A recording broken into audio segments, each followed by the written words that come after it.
costs the defense. The passing game, not so much, and the Storm has a pretty good secondary. So Maddie Birdie has really shown her hand here late in the season, as well as Cassie Macias-Hicks over the middle. We're going to have a great game. We can't wait. We're going to go ahead and get started here shortly. It looks like at the field we're getting ready to present the colors and possibly the national anthem. Yes. Yep. We'll be looking forward to that coin toss as well. One more thing I want to touch on. Watch out for Jesse Felker tonight, especially coming off the edge. If the Cali War are going to be passing, they're definitely going to want to get that ball out quick. So, and then for the Storm, we have Mo Etchin slinging, and she's been slinging it pretty well as of late. Her stats have been better than in years past. If I remember correctly, that she's way beyond where she was in the entire last season. So that's going to be a pretty impressive thing for Mo Etchin to do. Now, her favorite target is also Ambra Marcucci. Is that correct? Yes, that definitely Ambra Marcucci. Folks, we're going to be right back. We're going to run our opening video.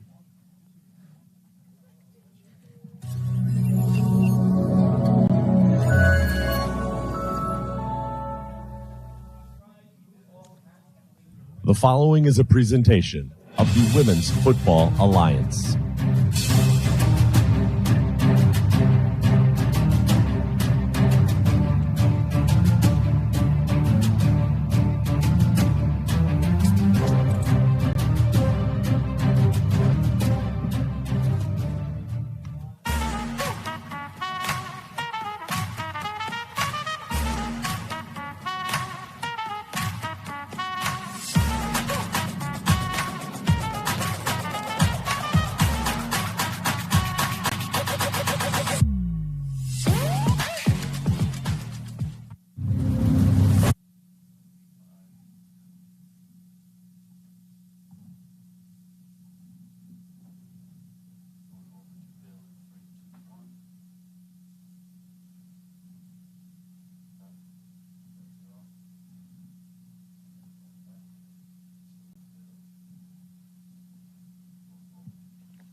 Beautiful rendition of the national anthem there.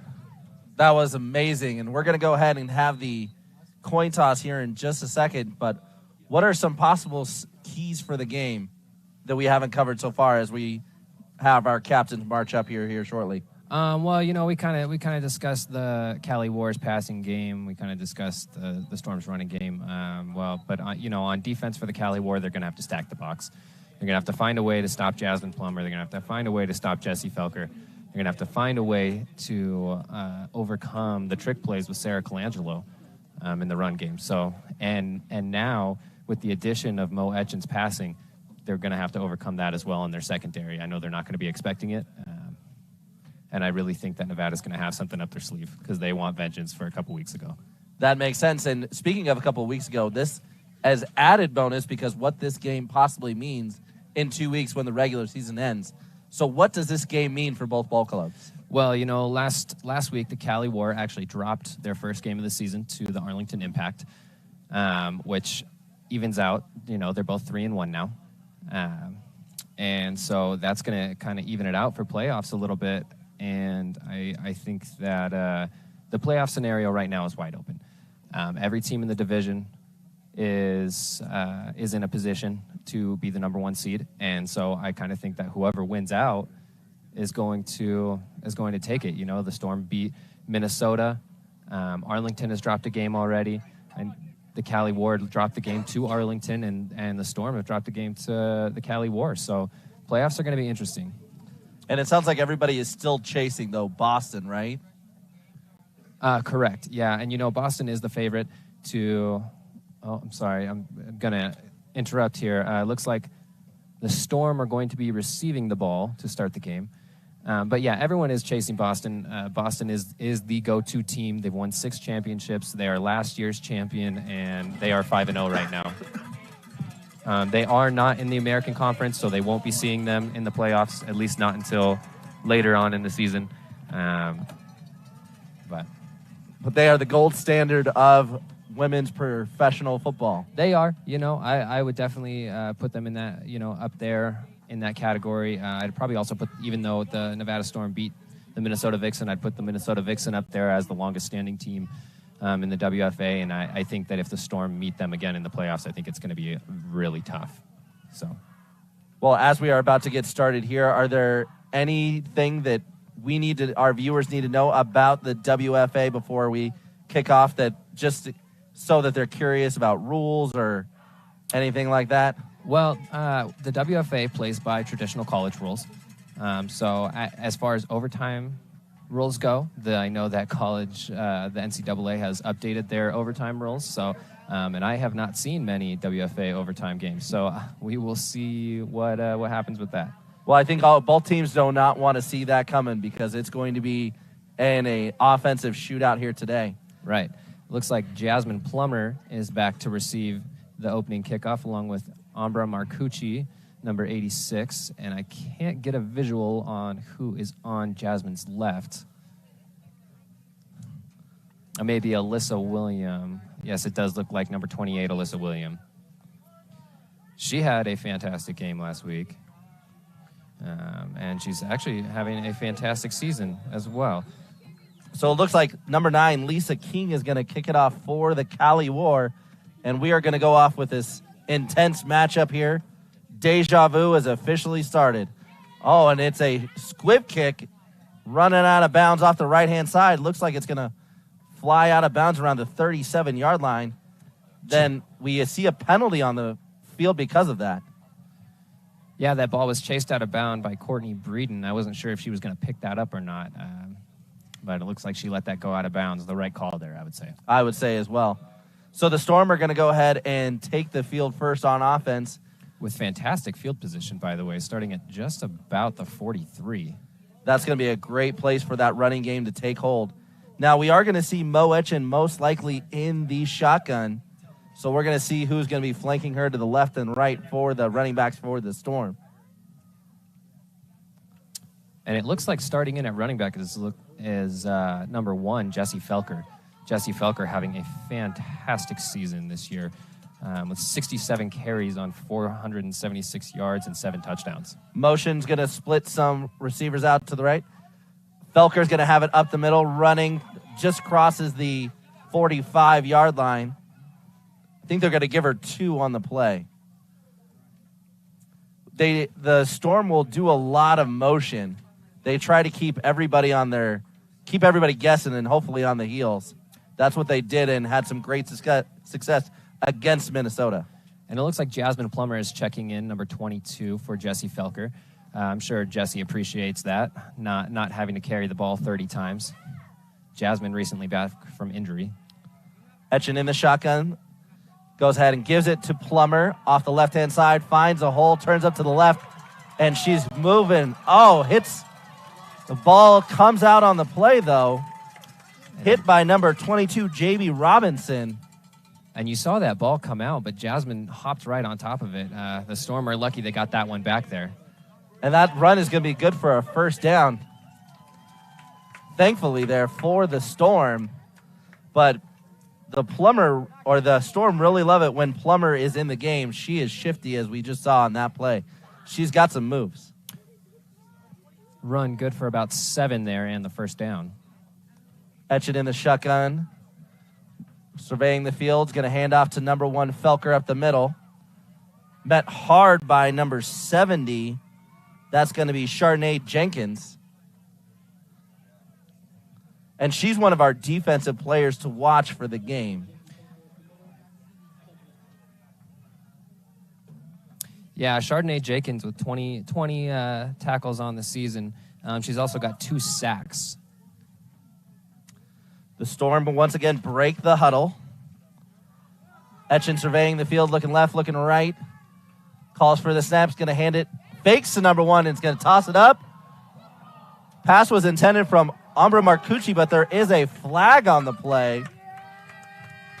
And it looked like a good pass when it came out, but it was just over the head of Marcucci. We're going to see what this penalty is here. The defense was sticking to her pretty tight there. Ambra Marcucci, a new international transfer for the Nevada Storm, who is having a fantastic season as well. And they're going to call that pass interference on the defense, which is going to go ahead and help the Storm, which is their offenses seem to be starting off just like we said it would.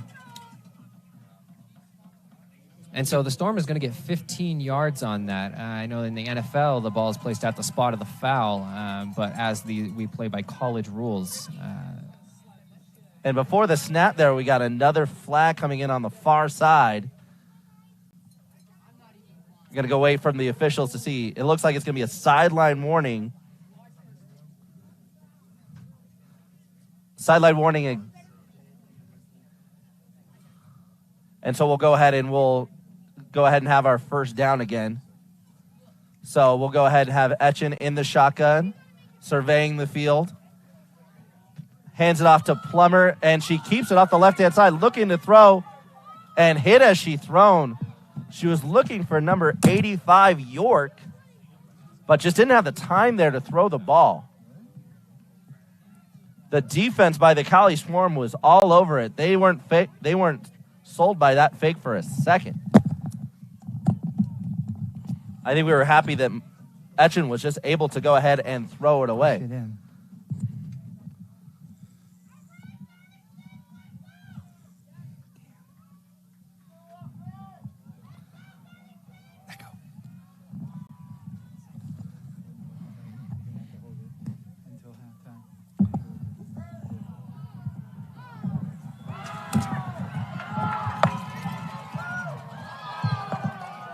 Colangelo, the speedster, off the left-hand side.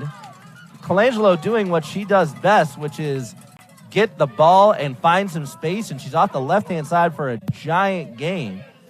You'll see number 18, Sarah Colangelo, do that from time to time for the Storm. She always seems to come out of nowhere and has a big gain every time she touches the ball. So viewers, we wouldn't be surprised to see her keep doing that for the remainder of this game. So the Storm have a couple of running backs in the backfield here. Shifting to the left. Mo Etchen in the shotgun. There's a lot going on here before the snap, and it's a wildcat.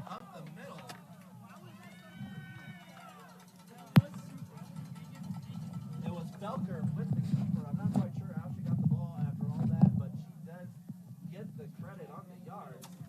She's going to go and get 3 on the play.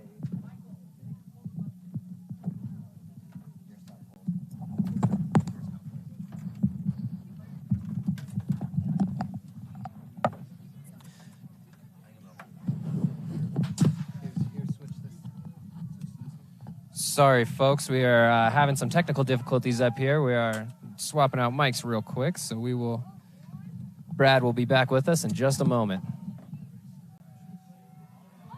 Etchen looking to throw. Pass completed to Felker. Felker tackled about the 10 or 11 yard line. That's Etchen's first completion of the game, and she's been doing a lot more of that. That rollout is going to be something that keeps everybody guessing.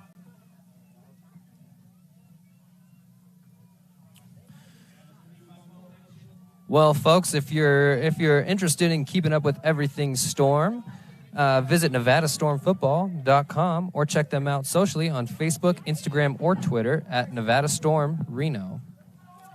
Etchen in her normal spot with the shotgun, hands it off to Plummer, who's makes a couple of amazing cuts. I don't think anybody touched her. Touchdown Storm. And see, those are the kind of plays. Those are the kind of plays that we're missing from Jasmine Plummer when she was out. You know, she makes those beautiful cuts. Every time she gets the ball, she's looking to score. And I think we're going to see a lot of that. That's a 12-yard touchdown by Jasmine Plummer. And they're lining up. It looks like they're going to go for two here as Etchen goes back into the formation. That's going to be something that the Storm are going to do. You will not see them kick a whole lot of extra points. I know that Cali likes to kick, but they were not having a lot of success in pregame when I was watching them. We watched multiple hit the bar, so we'll see what happens once Cali gets on the board here. There is a little wind here today, friends. So Etchen again in the shotgun. Who's going to get the ball on this one? Looks like Plummer turning it off the right-hand side. Oh, she's going to be close. And Alyssa William met at the line. Correction there. Yeah, number 28, Alyssa William, met at the line there for an unsuccessful PAT. Folks, we're going to head to break, so we will be right back.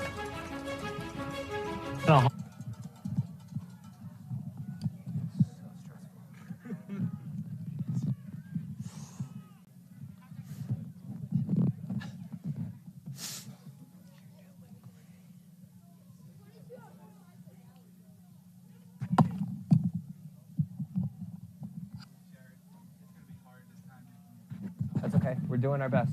Yeah, everyone's doing great. Keep doing a great job, guys.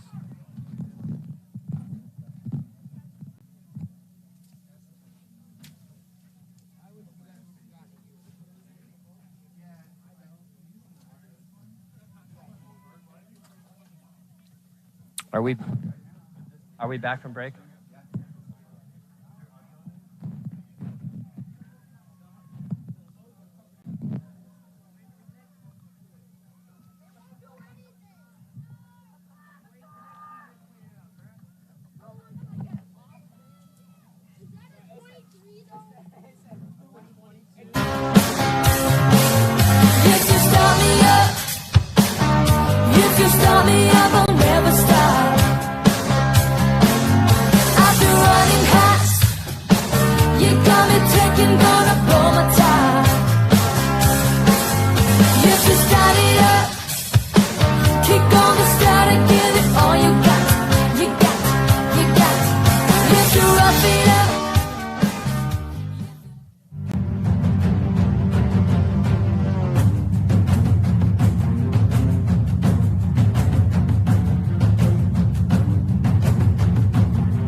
Welcome back, Storm Chasers. Amber Marcucci here for the kickoff, number 86.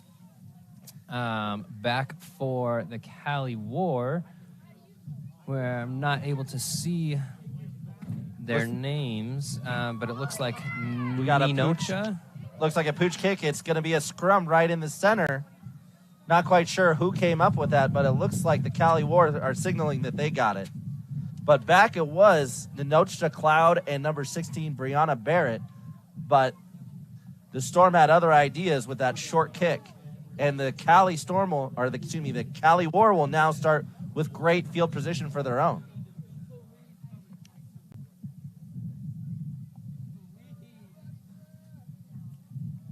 Well, Amber Marcucci has had a pretty good season kicking off. She's had her longest was 19 yards. which is pretty good for the WFA, I'd say.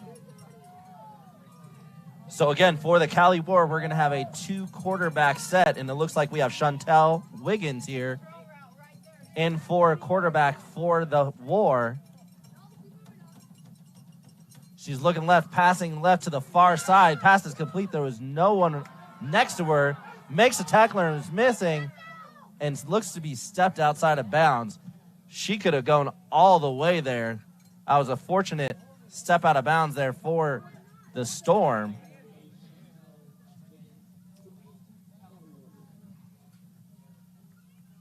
Ball's going to be placed at the 35-yard line.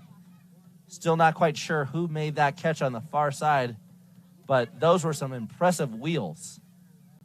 That secondary for the Storm has got to make sure that that doesn't happen again, or else it's going to be an offensive shootout. Well, and this is kind of what we were expecting from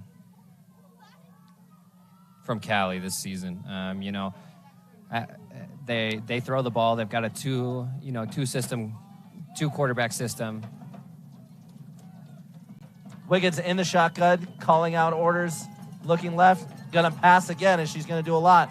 Wide open on the left-hand side, was all alone, was number 1, Ninyocha Claude. Ninachka, excuse me. Ninachka Cloud. She's got some wheels, and it looks like Cali is trying to get her involved early in this game as 2 pass attempts have gone her way. Well, from a receiving side, she's leading the War right now with 405 yards on 10 receptions and 6 touchdowns. We'll also be looking out for number 16, Brianna Barrett, to make an impact on the receiving side. Wiggins signaling to her receivers, changing the play. Handoff is going to go up the middle. Running back is going to be number 21, Nori Washington. Yeah, and the War don't run the ball very often, but when they do, Nori Washington is who it's going to go to. She's got 179 yards on 30 carries this season. She does, however, not have a touchdown. She is not their end zone gal. The War is going to go ahead and have 3rd and 5. Once again, they're in their shotgun formation with split backs. Wiggins is arranging her protection, looking to throw once again. Looking to throw. Pass was completed on the left-hand side, and it's going to be good for a War first down. Tackled at the 14-yard line. Well, Sarah Colangelo had beautiful coverage on that, but that was just a tight throw. The pass, the catch, it was all beautiful. Sarah Colangelo looks like she's going to have her work cut out for her over there tonight. That was one of the keys to the game, was going to be the Nevada Storm secondary. Right. And they are being tested early. Well, last season, Sarah Colangelo was the national championship MVP of the game. She's also an all-star for this season. So if anyone can shut them down, it's going to be her. Wiggins in the backfield, receiving the shotgun snap, looking left again. Ambra Marcucci had a break on the ball. She saw it the entire way, but just couldn't quite get over it, or there would have been an interception in the end zone. Right, yeah, it looked like that ball was thrown just a little bit out of bounds. Not really anywhere close to the receiver. No, I think the intended receiver was, once again, number 1, Ninachka Cloud. They seem to be really enjoying having her on the left-hand side. We'll see if the Storm slide protection to help the corner that way. Wiggins again in the shotgun formation, pointing out the coverage. Pass is complete off the right-hand side. Tackled right at the 11 is going to be good for, I'd say, get back to the original line of scrimmage. Well, nice little run there for Nori Washington. We'll see how the Storm respond. Hometown crowd is going to give them some cheering, trying to get their defense to get them a stop. Wouldn't be surprised, though, if this is not 2-down territory, since it's going to be an offensive game. And this is an impressive crowd down here.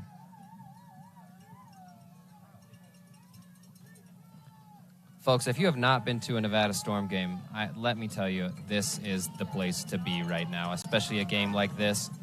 Wiggins again in the shotgun, trips to the left. Excuse me, 2 receivers to the left. Looking that way, out of the backfield is number 3, Samia Jones. And she just gets swallowed up. It looks like, and the Storm have the ball. Number 1, Jesse Felker with the ball. I saw number 20, the rookie, Maddie Birdie, hop in there and punch that ball out, and it looks like it was picked up by Jesse Felker. That's the kind of defense that the Storm are looking for. Well, the Storm have a really good middle. Their linebacker core is super solid. They have a great pass rush. Rihanna Mitchell with already 5 quarterback pressures tonight. So the Storm are going to be out on offense again. This is exactly what their head coach wanted to see, a lot of the offense on the field. Well, and after that fumble recovery, Jesse Felker is going to come out of the game, and Jasmine Plummer is going to be in the backfield for the Storm. Plummer to the left of Etchen in the shotgun. Motion again for the Storm. Like to keep everybody guessing. Low snap, but it looks off the right-hand side is going to be number 54, Mackey. Correction, 94, Sharon Searer with that. Looking that way, out of the backfield is number 3, Samia Jones. And she just gets swallowed up. Hang on. Coach Garza says that she hits harder than anybody on the team. Going in motion onto the right-hand side is Mitchell. Looks like Plummer's going to get the handoff going to the right-hand side, makes a couple of cuts towards the middle. Pushing the pile still, though. It's going to gain 4 yards. It's going to bring up about 3rd and 6. And a beautiful run for Plummer, and that's what we've come to expect from her. She shed a couple blocks on that one and even had her feet moving before she was taken down. Felker's going to come back into the game as running back. Again, the Storm have quite a roster of people running the ball. You're never quite sure who's going to get it. Rihanna Mitchell, Alyssa William, and Jasmine Plummer are going to check out of the game. All 3 big keys to their offense. They're going to get some rest here, and it looks like number 24, Mary Shoemaker, is going to check in. Etchen in the shotgun, Felker in motion. Etchen rolling to the left, looks right, and it looks like it's going to be an interception. Oh, they're going to wave it off as saying it's an incomplete pass. Almost coming up with the ball was Samia Jones. Yeah, and that was just a miscommunication there. I think Mo Etchen expected Mary Shoemaker to cut back in, and instead she was cutting out on that, and Samia Jones just read it almost perfectly. If that ball had just been a little bit higher, she would have had it.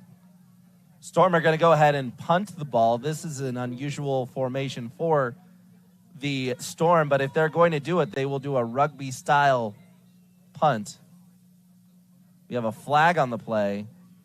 It's going to be delay of game, it looks like.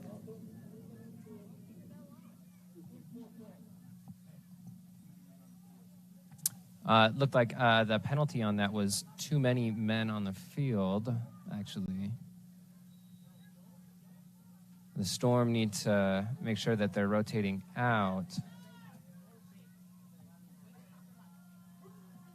The Storm like to make a lot of rotations in each series. Good punt is going to go ahead and bounce towards the 34-yard line, and that looks like where Storm are going to down it. And even with a takeover, the Cali War are going to have some good field position to try to even this game up. Right. Allison Adams on that punt. Her longest on the season is 24 yards, so not much field position there. We'll see who the Cali War goes with their dual quarterbacks, if they're going to stay with Wiggins or if they're going to run out another quarterback.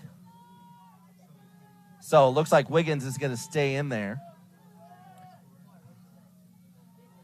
Got split running backs organizing her protection. 5:43 left on the clock. Run is going to go up the middle, tackled by looks like 11, Sarah Anderson for the Storm. Right, and that was number 21, Nori Washington on that carry. Nori Washington's been getting most of the carries for Cali War here in the start of our first quarter.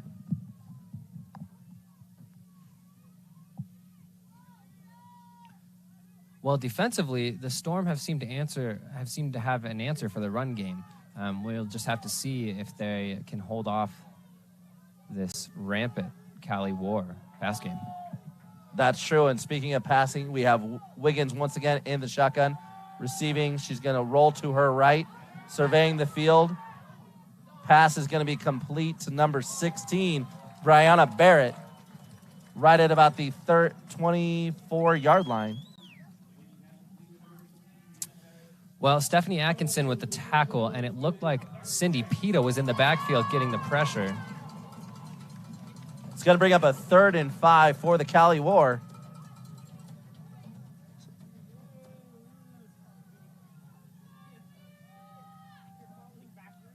War go ahead and break the huddle. Looks like they're going to break into a trips left formation here. Wiggins, once again, the quarterback in her normal shotgun. Number 7 in motion.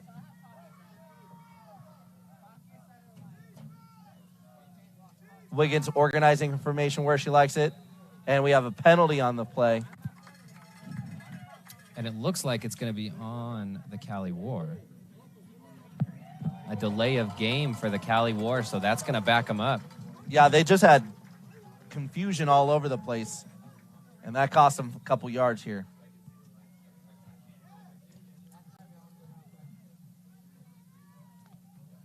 Looks like the Cali War are going to go ahead and break into the same formation that they were in. It seems to be their dominant go-to formation early in this game with the split backs, shotgun. Wiggins looking to throw. She's looking left. Pass was intended for number 16, Brianna Barrett, but did not look catchable. The ball was in the air before she had a chance to locate it. Yeah, that ball just soared right over her head. She kind of did a twirl there at the end. I think she was expecting it to be a little closer. Covered by Ambra Marcucci. This brings up 4th and 10 for the Cali War. Hometown Nevada crowd is hyping up their defense to hopefully get another turnover. Well, it's early in the first quarter here, and penalties have already hurt the Cali War. There are 2 for 10 right now on penalties. 2 penalties for 10 yards, if you did not catch that. Excuse me, 3 Wiggins in for the shotgun 25. looking left. Pass was intended for number 3, Samia Jones, but falls incomplete. It looks like she was waiting for the ball to be thrown, and it was already thrown. And that's going to be a turnover and downs for the Storm. Yeah, excuse me. I want to make a correction for my previous statement. It was actually 3 penalties for 25 yards for the Cali War. And as we see, that is hurting them on defense. Let's see if the Storm can get their offense rolling here as Jasmine Plummer is coming into the game for the backfield. Yeah, the Nevada Storm defense must be very happy with how they're playing. They've gotten 2 shutouts of a very potent offense. Looks like we got a wildcat formation with Plummer in the backfield. Receiving the snap to the right-hand side is going to be number 28, Alyssa Williams, off the right-hand side. Trying to find some space and is tackled for a loss. Somewhere around the 25-yard line. Well, and it looks like the Cali War have an answer here for the Storm's run game. The Storm may have to pass to keep things going here. I will say it is windy. The wind facing the the Storm end zone. Bo Etchen, the quarterback for the Storm, running back in to command her offense. But again, the Cali War doing exactly what they said to do with their key was success, which was to maintain the line of scrimmage.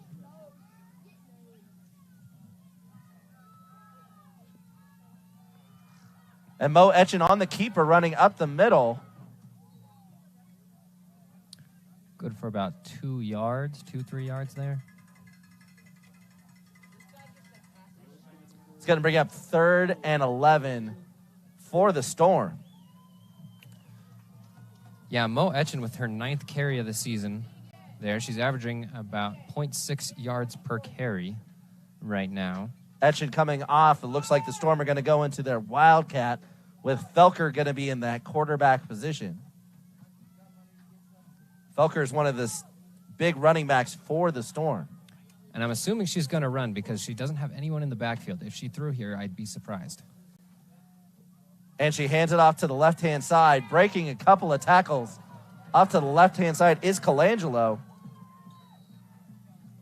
Couldn't quite find the crease she wanted. And that's going to bring up 4th down for the Storm over there. We saw against the Vixen how that play really came in, how that play specifically came into play in the 4th quarter comeback for the Nevada Storm. We're going to have Allison Adams back to punt again for the Storm, making sure she has enough players on this end so he doesn't get another penalty. Coach is organizing their players.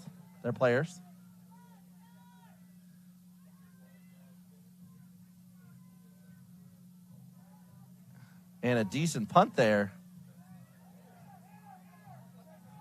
Oh, and the ball comes out. Stripped by number 5, Rihanna Mitchell on that. And wow. That's textbook. What you want to do is you want to have your defense hold the player up so another defender can come in and strip the ball, and that's exactly what happened here. A nice break for the Storm. Well, it's funny. We're standing here, we're watching it, and I saw Rihanna run up and grab her, and I saw her just punch it right out. I was thinking to myself, is that what's going to happen here? And let's see if that can give some spark to the offense as they get another chance here across midfield at the 48-yard line. Well, and turnovers so far seem to be really affecting the Cali War. Etchen in the backfield. She's in her shotgun formation. It's going to look to throw. Lets it go, but hit as she was thrown.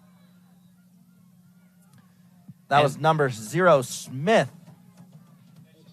Yeah, coverage kind of broke down there on her right side. Etchen, a left-handed quarterback, not able to see behind her.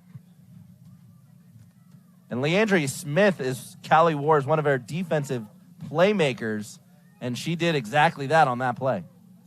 Well, number 5, Rihanna Mitchell, checks in for number 64, Reese Lowry. Etchen looking left, looking right in her shotgun formation. Hands the ball off. Trying to find a crease is Plummer. And she's just swallowed up by number 55, Jeanette Jimenez. Yeah, that was an impressive stop at the line of scrimmage there. It's going to bring up 3rd and about 11 for the Storm. After that first offensive series, they really haven't found their momentum yet. Well, Jessie Felker checks into the game for the Storm. It looks like she's going to be calling the play. In the Wildcat formation, which is pretty standard for the Nevada Storm. Plummer to her right. Felker's going to receive the shotgun.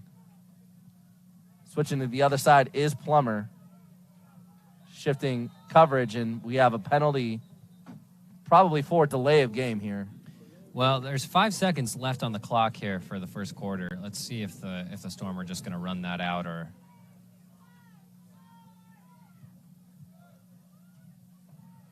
looks like 3rd and about 15 here for the Storm. This is not the position that they expected to be in, I can't imagine, after they got that turnover. Felker receiving the shotgun. She's going to keep it and run up the middle. She's got a spot. She could get to all the yards back. And just keeping those legs moving is Felker. And she had some help, it looked like, there on the back end from number 9, Courtney Breeden. Well, folks, we're going to take a break here and go to commercial as the end of the first quarter comes to an end. So we'll be right back.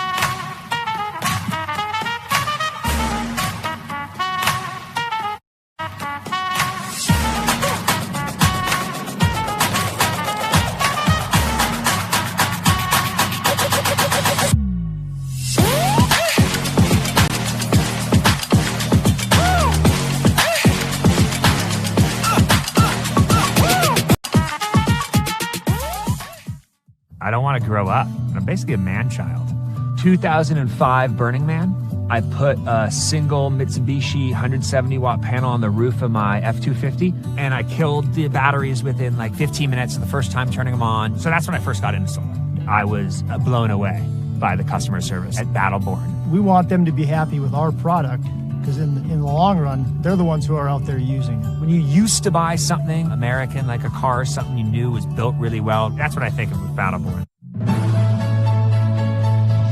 At Northern Nevada Chiropractic, our philosophy is an alternative to invasive medicine is the best medicine. One of the best things we employ at Northern Nevada Chiropractic is that we have multiple different options for treating the patient. We have pregnancy care, we have sports med, we have spinal decompression. We don't just treat everyone the same way. There's no cookie cutter way of treating a patient.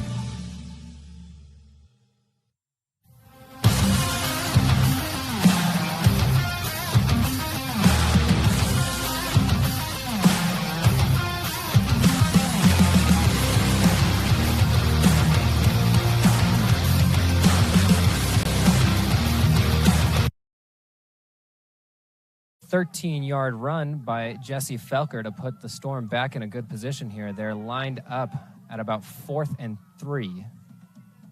Etchen receives the shotgun snap. It's a bad snap. She gets up, and her only chance is really just to cover it up. And kind of a late hit there by number 55, Jeanette Jimenez. And that's going to be a turnover on down. The Cali War are going to go ahead and survive the turnover on the special teams, and they are hoping to get some offensive production here to start the second quarter. Yeah, and it's too bad about that snap. I know that center Allie Adams has had some trouble this season. We saw it against the Minnesota Vixens, so hopefully that doesn't come back as the defense takes the field here.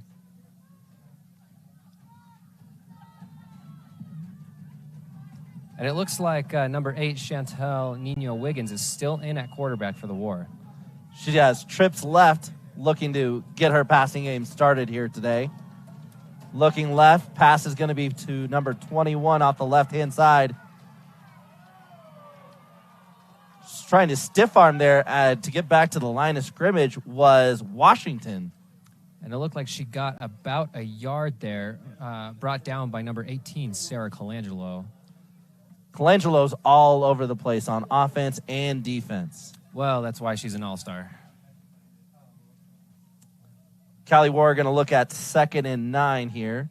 Looks like Washington is going to go ahead and walk off a little gingerly after that hit by Colangelo. Yeah, Colangelo with 21 tackles on the season, 4 of them for a loss. On the left-hand hash is the Cali War. Wiggins, their quarterback, is going to direct it. Going to have trips to her left, single back.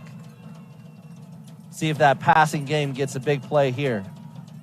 Looking left, pass is complete to number 1, Cloud. And after a tackle by Ambra Marcucci, the ball came out, and it looks like the Storm recovered the ball there. And I think that there was no whistle, so they're trying to say that they could advance the ball. Cali War coach disagrees with that. We'll see what the referees have to say as they're starting to meet at the center. Yeah, recovered by number 18, Sarah Colangelo. And turnovers are just See if that passing still game 6-0, 13:43 left in the half. Cali cannot be excited with their gameplay so far. Their offense just can't get in a rhythm because every time they do, they turn the ball over. But the Nevada Storm will take it, and they're going to go ahead and start 1st and 10 at about the 44-yard line.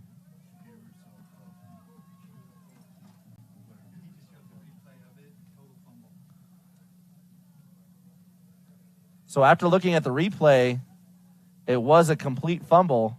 Player gave herself up. So Etchen's going to go ahead and command her offense in the shotgun. Plummer to her right, and going to go ahead and hand off to Plummer, trying to make a couple of cuts, but gets back to about 6 inches shy of the original line of scrimmage. And the Cali War have seemed to just really figured out this Storm run game. You can see the replay there. She's just swallowed up. Looked like that tackle was made by number 99, Antoinette Borders Frazier. So Felker and Etchen are going to go ahead and be the leads in that huddle. Rihanna Mitchell checks in as well. Etchen in the shotgun, Felker to her right. Etchen calls for the snap. Going to get Felker. A little bit of a late handoff, but Felker can bounce. Carries a defender to get to the 48-yard line. It's an impressive run by Felker. Yeah, she ran through contact. It looked like she made one defender miss. She had a nice block up the middle by Rihanna Mitchell, and it kind of gave her a hole that we really aren't able to see from this perspective. But nice run there by Jessie Felker. Will be interesting to see if they continue to go with Felker as she's getting the offensive production at this point as Colangelo checks in for the Storm. Right. Well, you know, the Storm have a lot of weapons that they can run. Jessie Felker is very resilient. She loves to get the ball. Etchen in the shotgun, Felker to her right.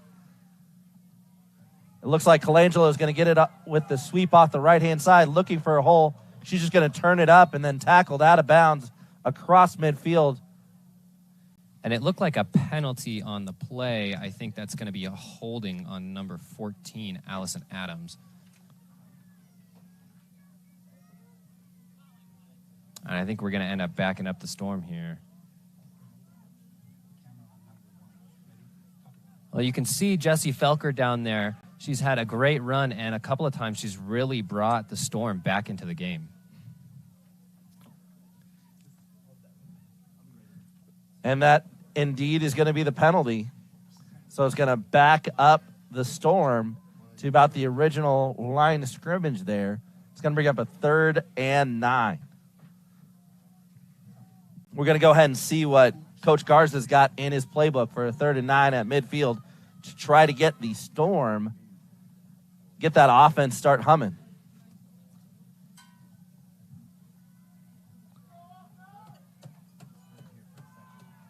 Etchen's going to be in the shotgun. We got 2 receivers to her right. Macias Hicks is going to go to the right-hand side. And it looks like Etchen was trying to keep it, but no one was fooled by the Cali War. And a huge loss for the Storm there. Oh, excuse me, not that huge of a loss of about 4 yards.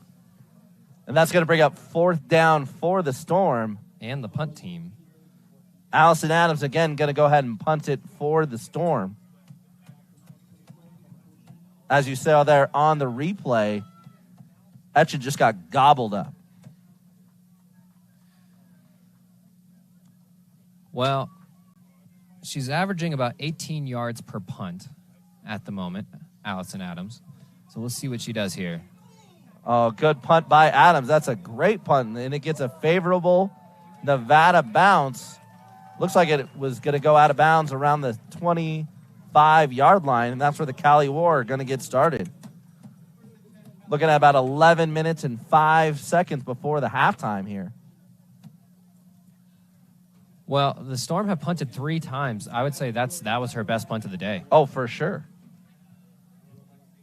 Let's see if the Cali War go with a quarterback shift or if they're going to stay with number 8, which looks like what they're going to do. They're going to stay with Chantel Wiggins.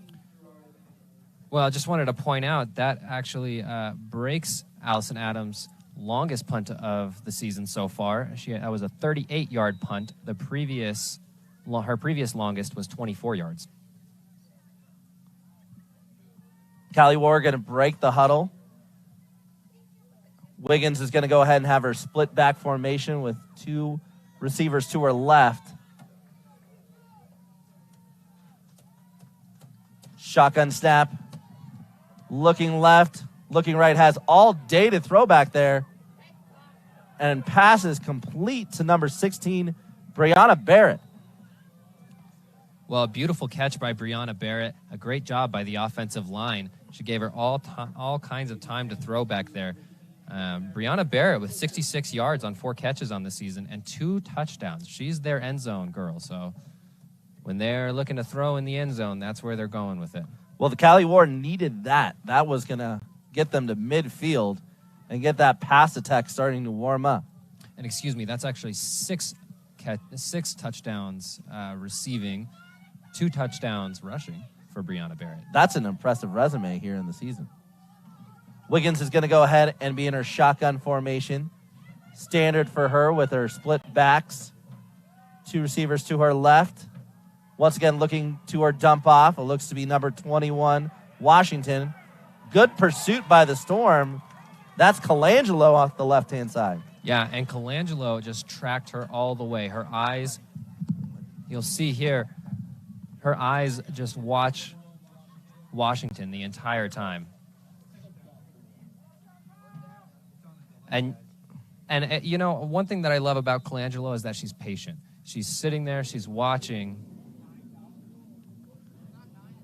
and then she attacks. And she just, it seemed like she came from the other side of the field and knew what the play was before anybody else did. That was an impressive instinct from Colangelo, one of their all-stars. And I wish I could draw on this because you can see again how patient she was, and then she just rushes to the ball, and that's honestly one of the biggest advantages of the Storm defense is that they're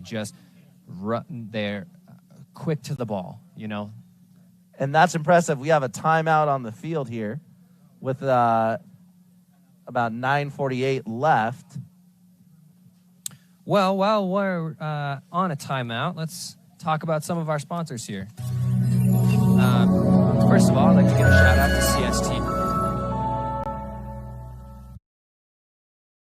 CST. Tomorrow, this game will actually be rebroadcast at 3 p.m. Pacific Standard Time. Also want to give a shout out to Battleborn Batteries, the official sponsor of your Nevada Storm. And Tacos Los Tios, who is our food truck sponsor over here today. Tacos Los Tios. Well, do you enjoy pro wrestling? If so, check out Next Level Pro Wrestling Thursday night throwdown at 7 p.m. Pacific Standard Time exclusively on CSTV on Roku, or visit the cstvnow.com website. Chantel Williams is going to go ahead and be back, Wiggins is going to be back in her shotgun formation. Number 7 in motion, Manning. Looking to the right, that's going to be number 1, Cloud. And she's going to go ahead and get to about the 45-yard line. Well, and a great block by Alyssa William, but a great tackle by Alyssa William, but an even better block by Cali War, number 22, Jamie Robinson. She had Jesse Felker all tied up over there. And that offense is starting to show some lives here in the second quarter. Going ahead and breaking the huddle is the Cali War. Going up to the line of scrimmage.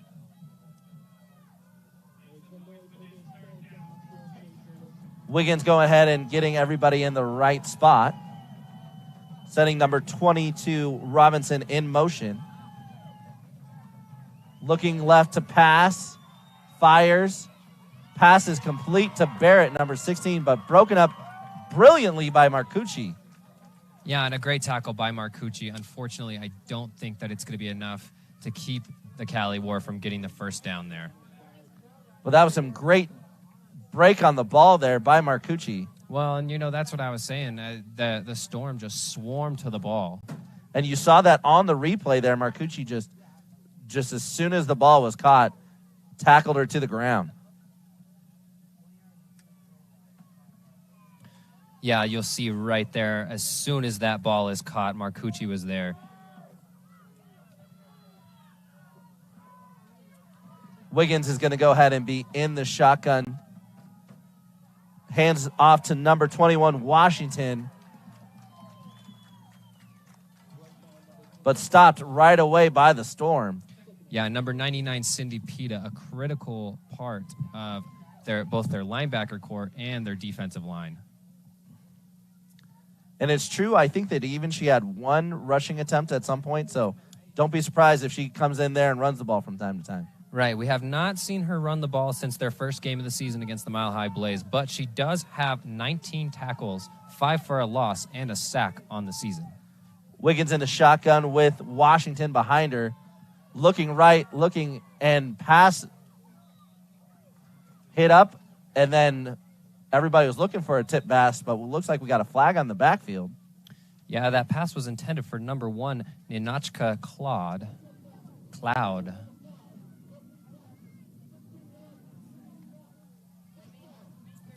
And the Storm are going to get a roughing the passer call on that one. Let's see if we get an instant replay.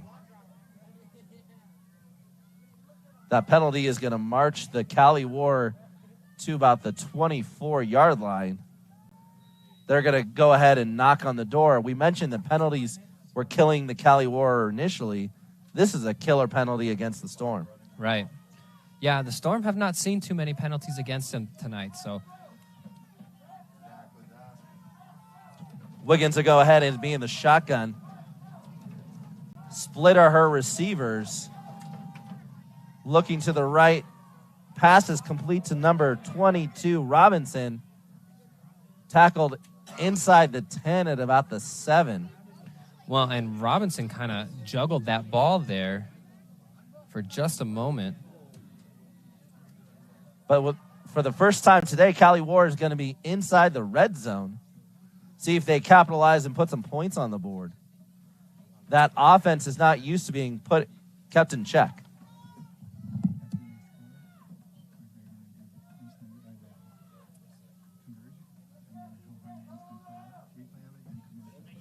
Wiggins, the quarterback, again, is actually going to be under center. And hands off to number 70. But stopped right at the line of scrimmage is Jenkins. Wow, and Jenkins just had nowhere to go, but we've actually got 2 Storm players, it looks like, getting up a little bit slower there. She hit a wall, but the Storm couldn't bring her down, and she kind of came out the back and tried to make another run for the end zone there. Number 34, Darnell Mute, got up a little slow on that one, so we'll see if she's going to stay in the game. And it looks as though she is. Hometown crowd is trying to get their defense to get another stop here as the Cali War are threatening. Wiggins back in the shotgun.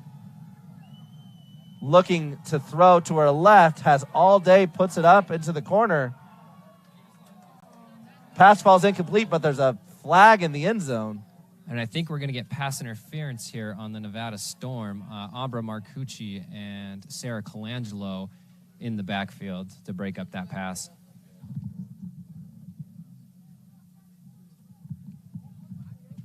Because the penalty was in the end zone, they'll most likely spot it around the 2 or the 3.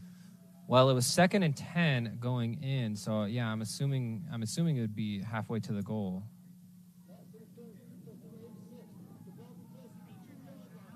And that penalty is going to go on Ambra Marcucci, number 86. So it's going to be 1st and goal at the 2 for the Cali War. And let's see if they don't just try to run the ball and impose their will on the Nevada Storm defensive line. Number 85, Kaylin York, checks out of the game. Marcucci is staying in. Wiggins in the shotgun. Behind her is number 70, Jenkins. Trips to the right, going to hand it off to Jenkins, cutting to the right-hand side. And that's going to be a touchdown for the War. But there's a flag on the far side. We'll see what the penalty is. Well, if this stands,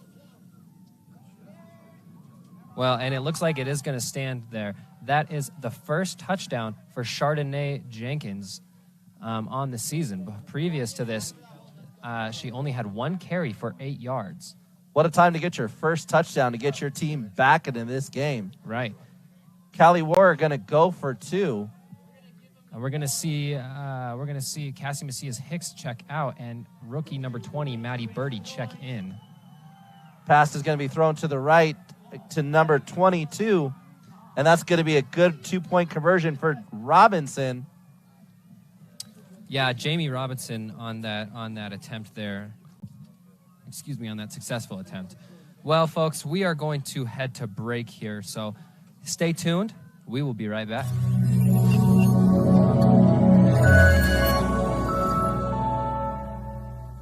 One of the great things about ordering meals from Mother of Macros is that you can do it from the comfort of your own home. Click the national or local delivery link to access the menu, and we'll ship the meals right to your door. We understand you won't always have time to plan, shop, prepare, and cook to provide healthy nutrition for your family, so the process is simple and saves you hours. We know you're busy, so our meals are professionally prepared and packaged. You only need to heat them up and enjoy. We provide macro-balanced, delicious meals chock full of fresh, local ingredients with none of the stuff you don't want to eat. Plus, our menu changes every week, keeping your taste buds wanting more.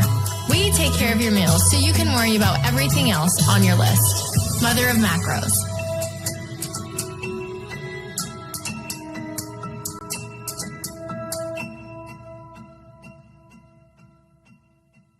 As a seller, you want 3 things. 1, to get your home sold quickly. 2, to move on with your life with the most amount of money possible. And 3, with the least amount of hassle. Let's chat over a cup of coffee so you can begin your next journey. Call or text Joe Loyce today to schedule your free consultation. 775-720-3341 and red S169631. From food truck to restaurant, North Valley's Hawaiian food truck favorite. Aloha Shack. Enjoy Kahlua pork cheese shell tacos, the curry burger, or even Kahlua pork nachos. Well, 6:04 left here on the clock as the Cali War look to kick off. And number 11, Sarah Anderson, with that recovery. You know, folks, this game has huge playoff implications if you don't know. Both of these teams are 3-1. And, you know, this is going to determine home field advantage. So, the Storm desperately are going to need if they're going to get through the playoffs and hopefully get back to Canton like they have the past 2 seasons. Makes this drive even that more important as we get closer and closer to halftime. Etchen checks in as the quarterback here for the Storm. Going ahead and getting her receivers in order. Colangelo to her left. Etchen looking to throw, just has no time, and she's swallowed up by the Cali War. Yeah, number 29, Sherry Awaga. Just swallowed her up, though. That was an impressive defensive play right there. It's going to be a loss of about 6. Well, folks, before we get too much further into this game, I want to give a big shout-out to Dream Pilot Films, CSTV, the Nevada Storm, and our 2 stats guys sitting over here, Kevin and Kai. They can't hear me, but definitely want to shout them out. They're doing a great job tonight. This is a team effort to bring this game to you. Back is going to be Plummer. She's going to go ahead and keep it off the right-hand side from the Wildcat. Good pursuit again by Cali War. That was impressive. Number 29. Again, Sherry with that great tackle. Yeah, and Jasmine Plummer has just not been able to get going tonight. She's really been struggling in the backfield. I'm not sure if that is injury related, as you know, she really hasn't had a lot of games this season. Well, that offensive line for the Storm is usually so stout.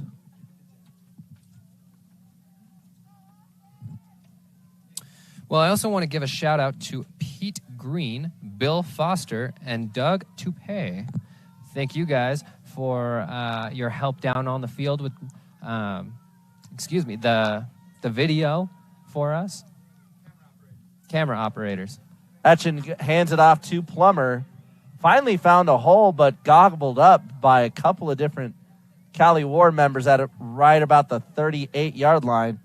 It's going to bring up a 4th and a long 17. Yeah, and it looks like the punt team is coming on the field here. I'm going to get to see another punt by number 14, Allison Adams. This was not the offensive series that the Storm was looking for. Yeah, I can't imagine that it was.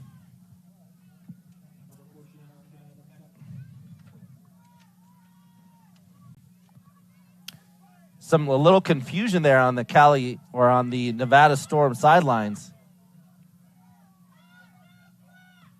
Calling for the ball and then a punt. Gets a good Nevada Storm bounce again, and then Marcucci's going to down it inside the 30. And let's see what the Cali War can do with another offensive series before halftime.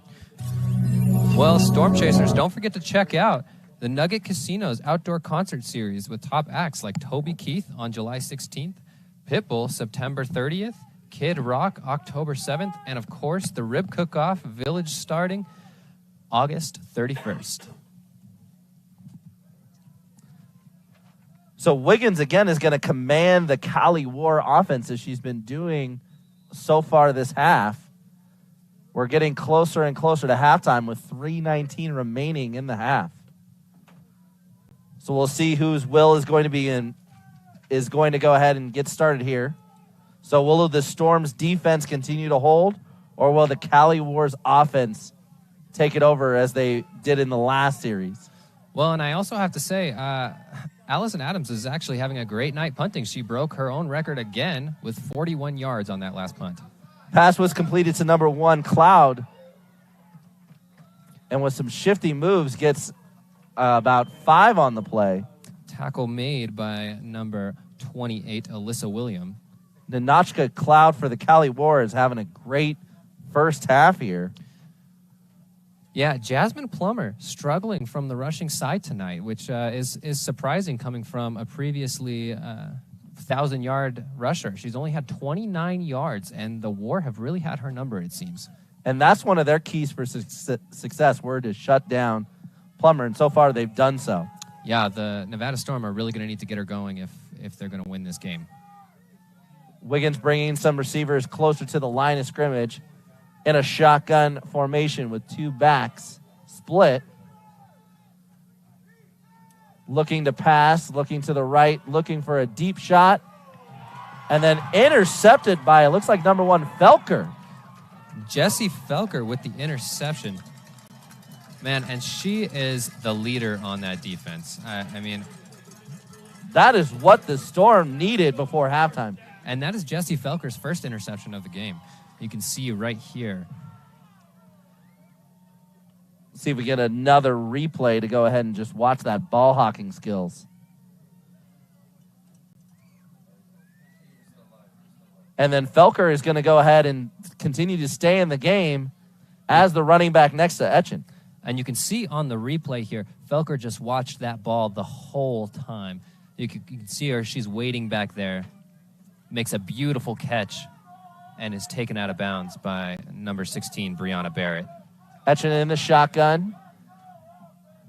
Going to go ahead and hand it off at the right-hand side. Looking to make a cut is Colangelo. And just there was nothing there.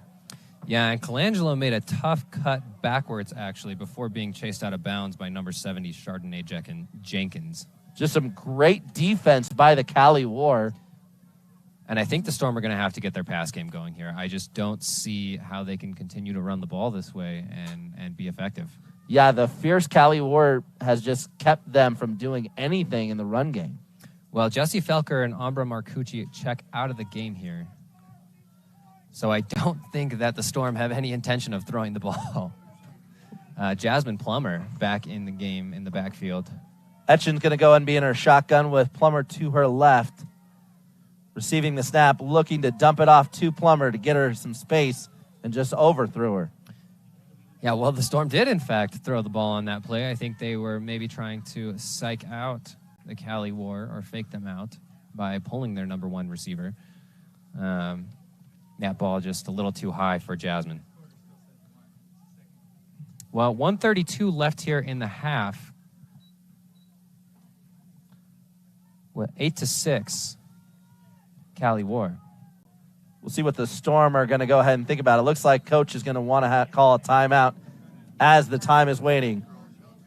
Well, we're going to head to commercial as this timeout here develops, folks. We will be right back. Remember going to the fair as a child? Well, Brights Delights food truck is here to fill some of your fair food cravings.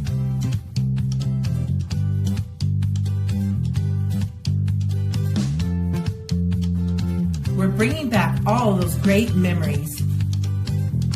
From hand-dipped corn dogs to our fresh-cut curly fries, yummy carnival-style funnel cakes, fresh squeezed lemon crush, even those famous deep-fried Oreos, and so much more. Find us in the Reno and North Valleys area or follow us on Facebook so we can take you back to childhood. All City Lawn and Landscaping and All About Cleaning Services offers landscaping and cleaning services.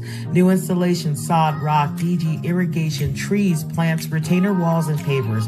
Commercial and residential cleanings, business offices, warehouses, deep cleanings, and move-outs. Call us today for your free estimate at All City Lawn, 775-720-8794, and All About Cleaning, 775-799-0949, licensed, bonded, and insured.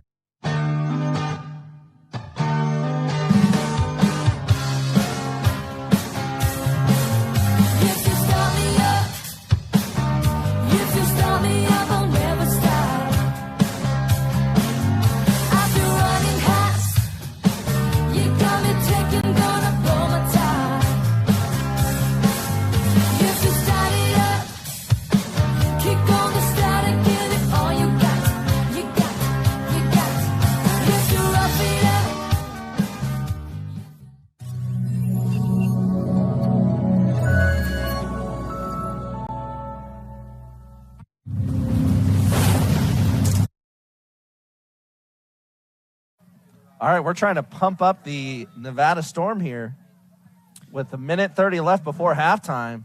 Yeah, 3rd and 18. Let's see what they do here. Etchen looking to pass. Unloads deep to right to Marcucci. Pass was complete. Marcucci had to come back for that ball.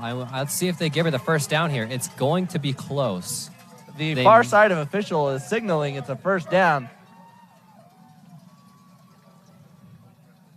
And a great catch by Marcucci. Way to track that ball and come back to it. I stand corrected. They're going to go ahead and say it's 4th down still. And I'm thinking Coach may ask for a measurement here. And it looks like they're going to. It's going to be a timeout on the field. Let's see if we get a replay of that catch here by Marcucci.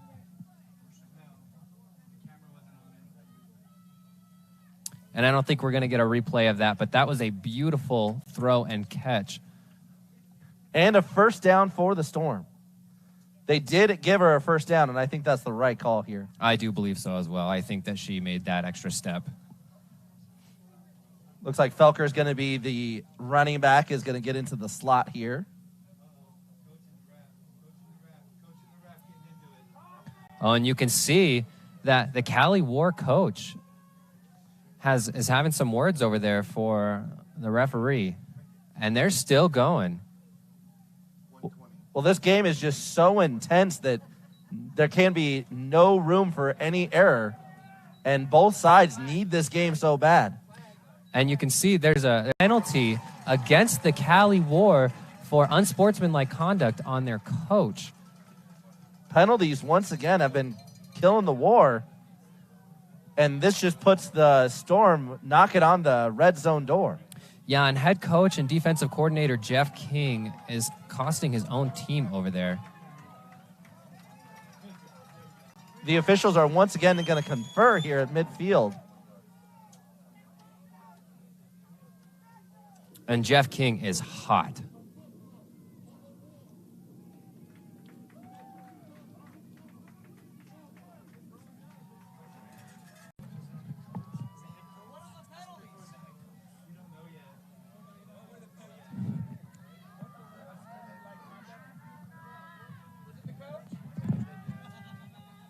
All righty. Well, after a couple of penalties, the Storm are in great field position. Etchen's going to be in the shotgun, looking to throw, looking right, looking left, but Swarmed somehow completes it. It's the number 1 Felker, bounces a tackle, another tackle. And she may be in for the touchdown. Let's see where they spot it. It's going to be close. And Etchen was just about to get swallowed up and barely let go of that ball. Is scooped up by Jessie Felker, and Jessie sheds a block, and I think she gets into the end zone. Nope, they're going to say she was just about a yard short there. But what quarterback play by Etchen to hang in there to the last possible second. And get that ball out, really. That's impressive. That's the kind of quarterback play we need. Well, they're going to line up here for 2nd and goal and another flag. And it looks like that one might be on Coach Adam Barrett. We're going to see what happens here.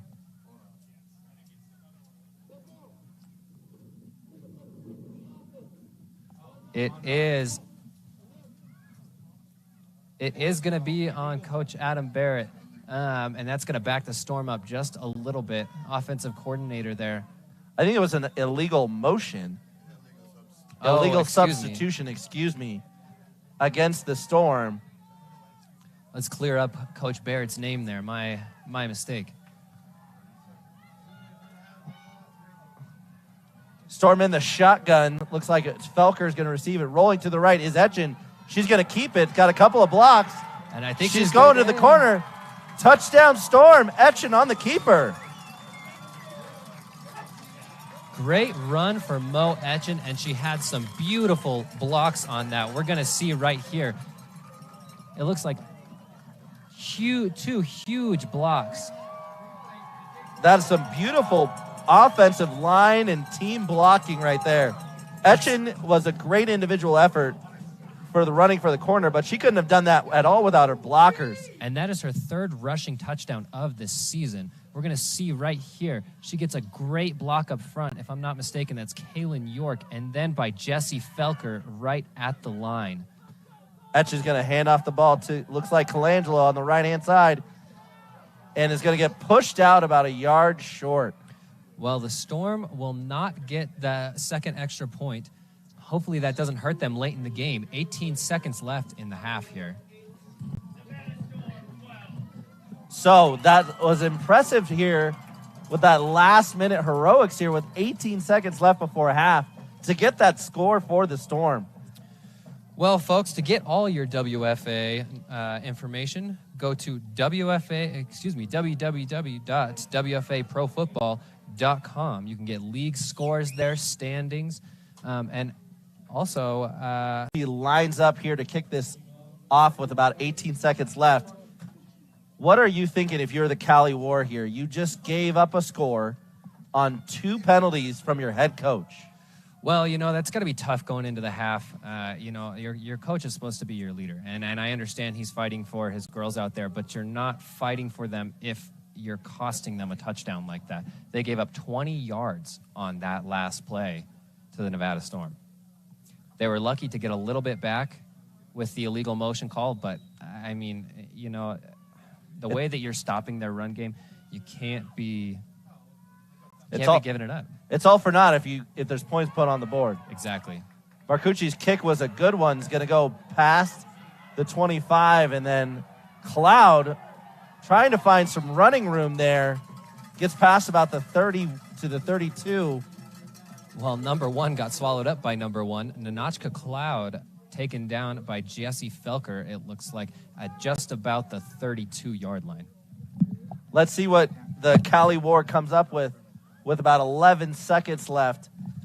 Do you see if they're going to go ahead and take the knee or try to go for an all-or-nothing throw down the center? We'll kind of see. I mean, the Cali War's got 2 amazing quarterbacks that can do it. So we'll see what the coach decides to do.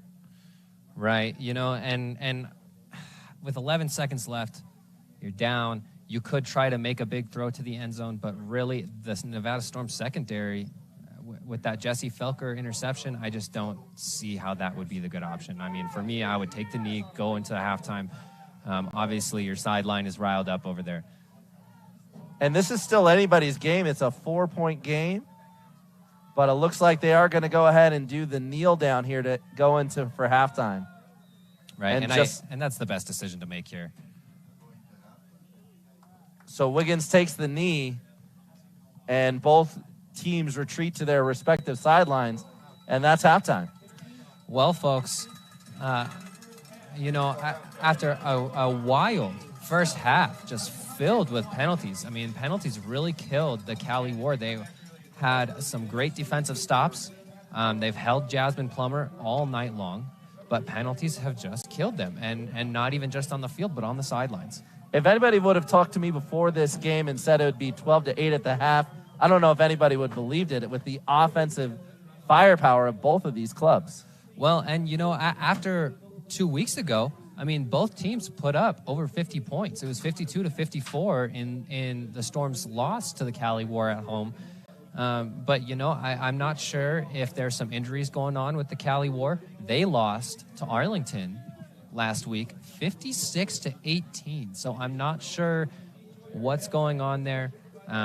Obviously, these teams are going to have some discussion about it and deal to play championship weekend at Tom Benson NFL Hall of Fame Stadium in Canton, Ohio. They are going into their second year of this 5-year deal. The 2022 championship weekend is July 10th through July 12th. They also just signed a deal with ESPN2 to show their Pro Division championship. The Boston Renegades, the favorite for the National League to make the championship, and we're hoping over here at the Nevada Storm that we get home field advantage for the playoffs. Can we put in a selfish plug that we could go and be on ESPN2 to call that game? Is there a way for us to put up a call for that? Probably not, but, there's no shame in trying. Well, we can only hope, right? Well, watch your locally and veteran-owned CSTV on your Roku device or via the web at cstvnow.com and find them on Facebook at CSTV Now. You can see down there we have Ambra Marcucci, number 86. She is an international transfer this season for the Nevada Storm. She is also part of the Italian national flag football team. Some stats for you here on Ambra Marcucci. She has 3 tackles on the season, but more impressive, her 2 receptions for 97 yards, which puts her at 25th in the league, and 2 touchdowns. I mean, she is the heart and soul of the passing game. I know the quarterback is generally that person, but if there's going to be a receiving touchdown, it goes through Marcucci. Right, yeah, definitely. She's got quick feet, she's explosive, and I think that if they can get the ball to Marcucci, they're going to be all right. Yeah, throwing it down the field to Marcucci will then open up, I think, the running game for the Storm, and then Plummer and Felker and Colangelo can get into those big runs that we are so familiar seeing from the Nevada Storm. Right, I was really hoping to see just a little bit more in the run game. Only 29 yards for Jasmine Plummer, 22 from Jesse Felker, 5 yards from Colangelo. The Cali War have just found a way to stuff this run game, and so I'm curious to see what adjustments they'll make at halftime. I know that Coach Adam Bear is an offensive guru. I know that the run game is kind of the identity of the Nevada Storm, but really we're going to have to see them pass the ball if they're going to get through this. And I think that Marcucci and Alyssa William are going to be the keys for down the field. Maybe we'll see a little bit of Mary Shoemaker, but it's going to be an interesting second half. That's all I have to say. I'm curious to see how the Cali War respond as well. Yeah, the second half has been the story of these 2 games. The Nevada Storm, they've been a couple of weeks ago playing Minnesota. They were down going into the half, 26-6, and they came out strong in the second half. But then a couple weeks later, the Storm kind of let up against Cali War, and they came on strong in the second half. So it really is going to come down to which team decides to really pull it off into the second half. Yeah, and I'm surprised at how Cali War has come out in this game, especially after a big loss from the Arlington Impact the week prior. But folks, let's give a big shout out here to Dream Pilot Films once again for their help in putting on our production, as well as Todd Miller Productions. Todd Miller is not up in the booth with us today, but we definitely want to make sure that we give him a shout out.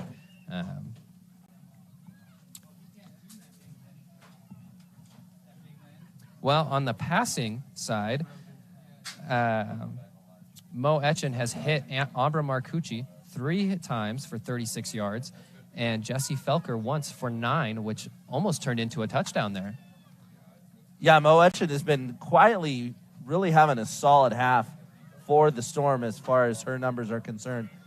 I mean, we all knew coming into this game that it was going to be a run-first offense, but she's been helping them with some big throws when she needed it.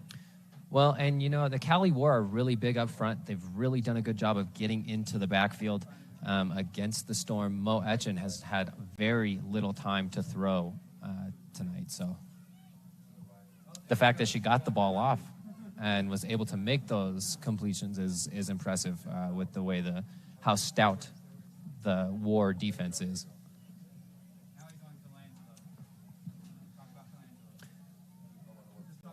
Colangelo is another one of those superstar all-stars for the Nevada Storm. And we're going to go ahead and see her on the television here shortly. But Colangelo is just another one. Well, she's last season's national championship MVP. This season, she is an all-star. And, honestly, I've interviewed with Colangelo, and I love talking to her because she's very just football-focused. And she does have a degree from UNR in physics, which makes her a great linebacker. She has 37 carries on the season for 392 yards. Her longest is 61 yards, and she is 18th in the league right now in touchdowns at 4. On the defensive side of the ball, she's got 21 tackles. She's second in the league in safeties with 1 safety, and she has 4 tackles for a loss.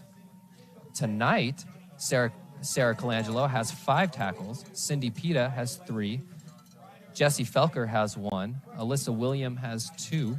And number 11, Sarah Anderson, has 2 as well. The Storm are making plays. They're not making plays, that's for sure. Absolutely. And their defense has been doing exactly what they needed to do, which is getting turnovers and stopping that potent passing game of the Cali War. Right, and I really don't think, though, that the score is reflective of the Cali War's defense tonight. I mean, they have stopped them on almost, it seems, every aspect of this game. I mean, the Storm can't even run the ball. And that is an impressive feat right there. Cali War fans should be very happy with that part, that they've kept them in check. Right, yeah. I mean, Jasmine Plummer is last season's American League MVP, So, and she can't even get the ball past, it doesn't seem, past the line of scrimmage. She had 1 good run, but they've just swallowed her up. Yeah, that defensive line has been really impressive. I think Chardonnay Jenkins for Cali War has just been all over the defensive side of the ball, and that's just been impressive. Yeah, most definitely. I also have to say Brianna Barrett has also been really impressive tonight from the wide receiver standpoint. Number 21, Nori Washington, has also been really impressive in the pass game. She's had a couple nice runs, but mostly it's really just been the pass game. It really has. We haven't really seen so much of Nori Washington after she went off the field with a little bit of, looked like, leg soreness. So we'll see if she comes back into the game, because Chardonnay Jenkins has been kind of taking those snaps in her position since she went off the field. Right. I think a big key to the game is just to keep Jamie Robinson going on defense. Well, folks, we are going to head to a commercial, so we will be right back. When it comes to vaping, the truth can get clouded. So let's make it clear. Vaping is not For kids, teens, or young adults. It's just not. Because vaping can put microscopic particles into your lungs. And dangerous things like metals and volatile organic compounds into your body.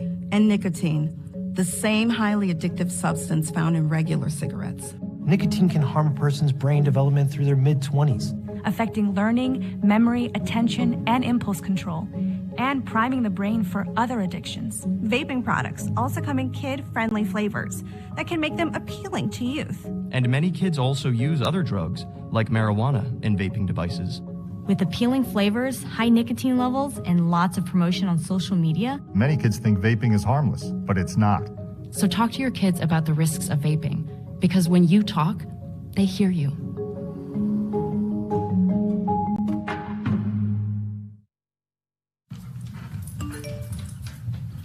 Trisha's having a sleepover tonight. Can I go? I wonder about Lucy's friends. What should I say?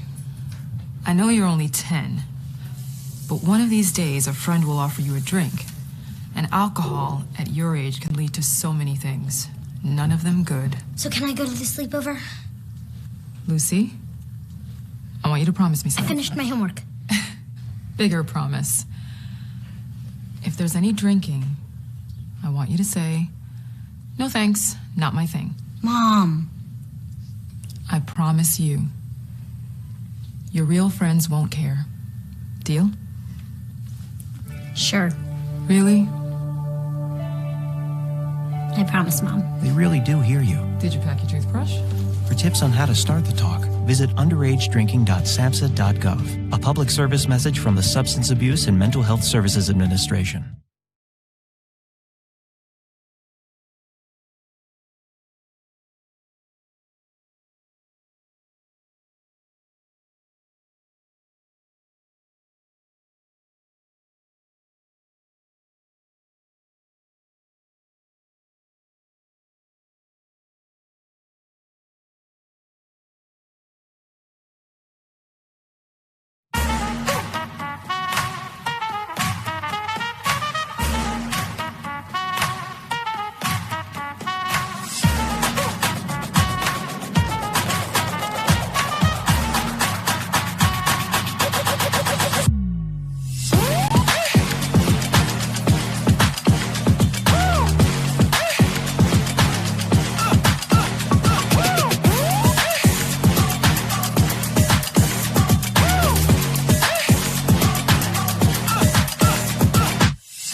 A Hall of Fame type game as Cahill keeps the ball herself. Eludes a couple tackles. She's on her way to the end zone. Nobody else there. Ball is handed off to Cooper. Cooper gets enough for the first down. Cooper finding her way. She's down to the 10, the 5, and she's in. Gets a hole. Finds enough for a first down. Breaks a couple tackles. She's only got one person to beat. She's going to be in for a Minnesota Vixen touchdown.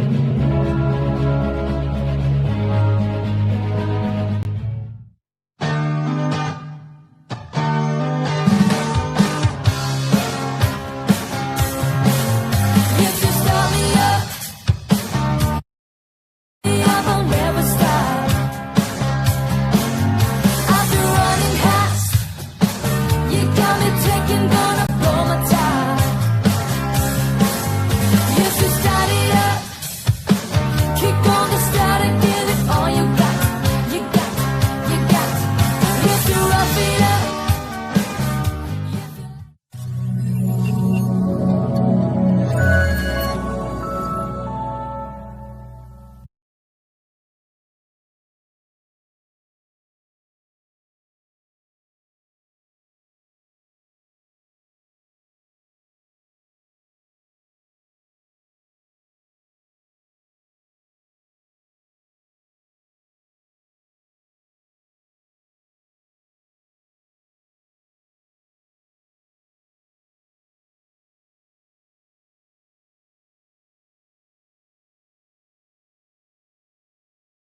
All right, folks, we are back.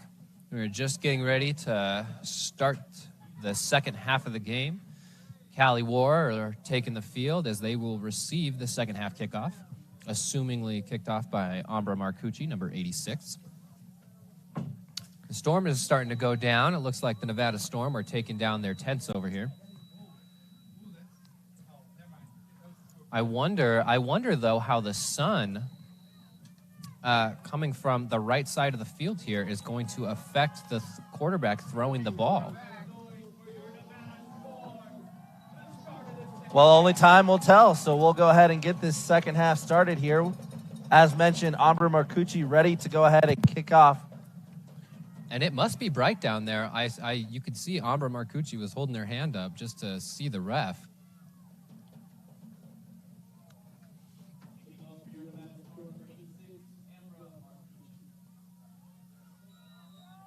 Waiting for the officials to give her the okay to get started. And it looks like number 16 back there to receive the second half opening kickoff. Brianna Barrett's one of their head receivers. And actually number 1, Ninachka Claude.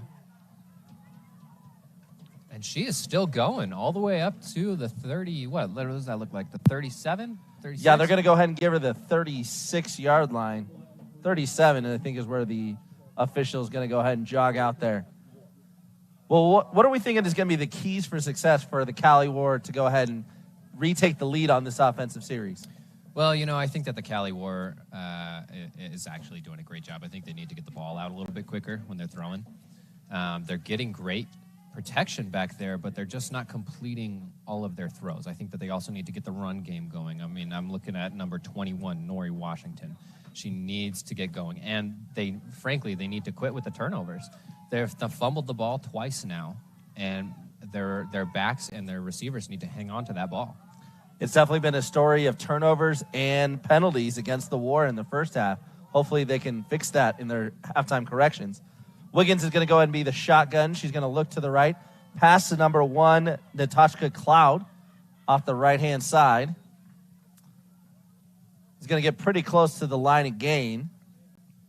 Yeah, Kaylin York is going to check in for number 34, Darnell Mute. It's going to be second and a long 1, maybe 2, for the Cali War. That's the kind of first offensive play that they'd like to get going to a good chunk of yardage. So we have Wiggins and Washington are going to be in the backfield for the Cali Storm. The Cali Storm. Cali Storm. Cali. That was good. That was good. Cali War. Excuse me. Wiggins in the shotgun. Receiving the snap. Looking left. Number 16, Barrett, was all by herself there at midfield, making a couple players miss, and then tackled at the 41. Yeah, and a wide open Brianna Barrett. It looked like the Storm were playing zone there, and there was just nobody on her. That was a perfect play call for that defense right there. So a first down for the War. Yeah, potentially a missed assignment there by Ambra Marcucci. But that's exactly the kind of start I think the War were looking for in this second half to get that offense engaged. But this is how they started the first half. Right.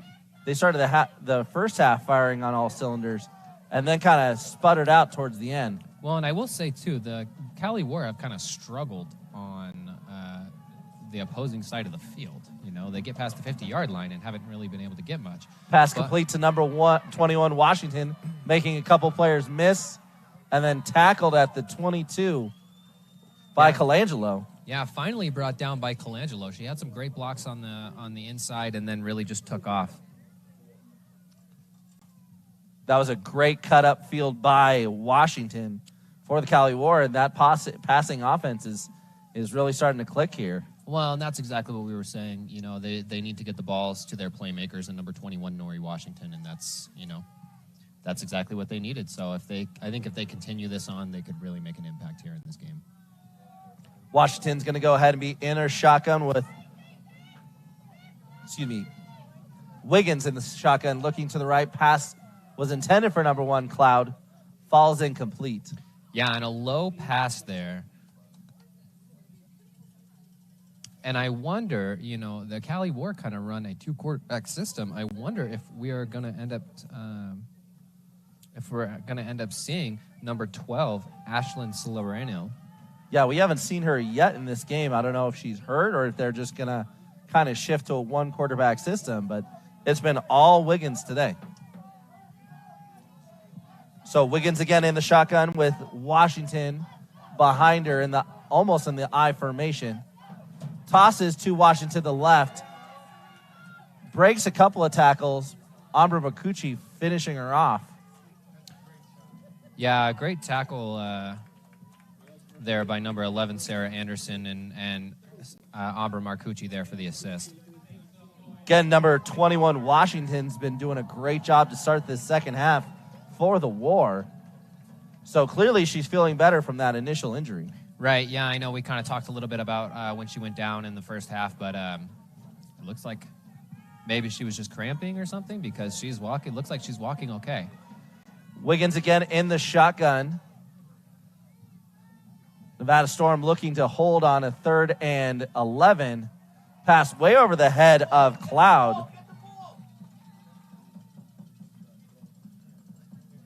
And for the Cali War, they are playing at altitude as we are way above sea level, which is where Cali is normally used to playing. So, as we mentioned, that cramping could be due to the altitude. Well, and I think that's what gives Nevada Storm the advantage against a lot of teams. It looks like there's a penalty down there on the field. We're going to get the call here in just a moment. And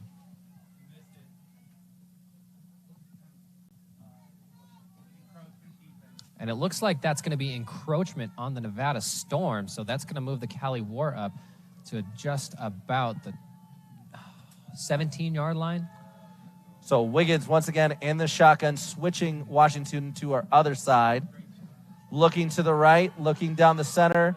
Pass is complete to number 22, Robinson. And that's going to be a face mask on Marcucci. You can see, let's see if we get a replay for that.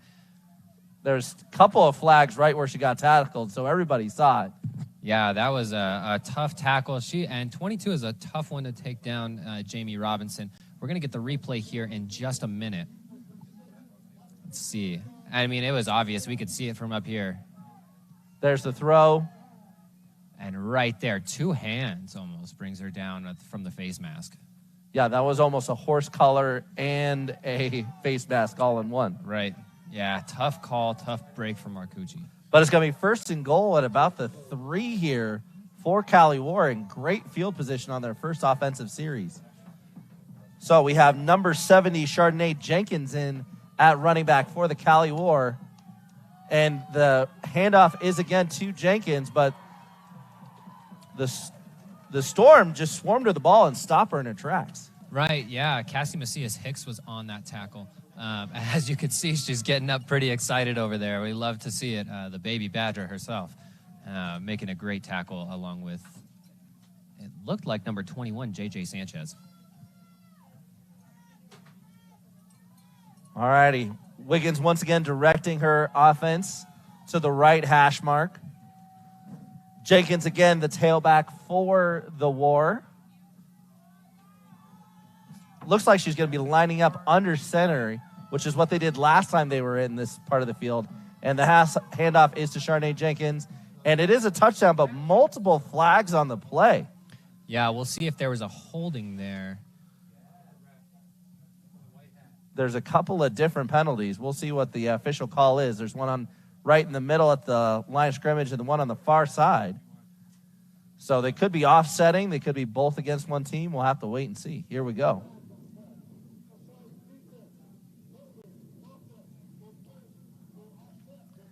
And those are penalties on both teams. So, again, those will offsets between holding and offsides.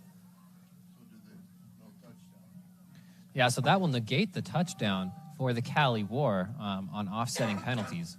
Let's see if they'll give it back to number 70. Yeah, Jenkins has been their bell cow back for this.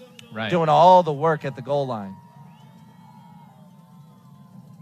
Chardonnay Jenkins again behind Wiggins, who's going to go ahead and become right up under center. Snap is again to Chardonnay. Jenkins and just charging ahead. And it's going to be a touchdown for the War. Yeah, and Jenkins with her second touchdown, because she had one earlier in the game. That is her second touchdown of the season. She's having a great game here in the red zone for the War. The War is going to go ahead and line up for the extra point. They usually go to 2. Here we have a replay. And you can see, I think Cindy Pita would have had the tackle, but it looked like she tripped backwards and wasn't able to finish. Wiggins again, the shotgun, looking across the field. Looking left, has a receiver number 22. But a brilliant effort by Marcucci to stop it. Pass was completed to Robinson, number 22, but stopped by a brilliant tackle. Well, after the face mask and half a horse collar, Ambra Marcucci makes a great stop. Folks, we're going to head to commercial here, so we will be right back.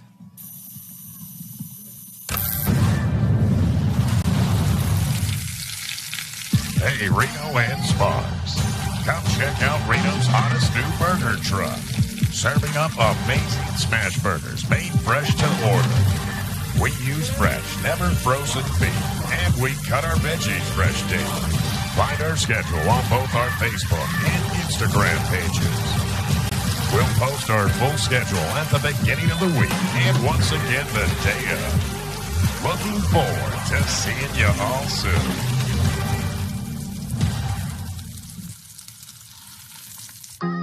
All City Lawn and Landscaping and All About Cleaning Services offers landscaping and cleaning services. New installation, sod, rock, DG, irrigation, trees, plants, retainer walls, and pavers.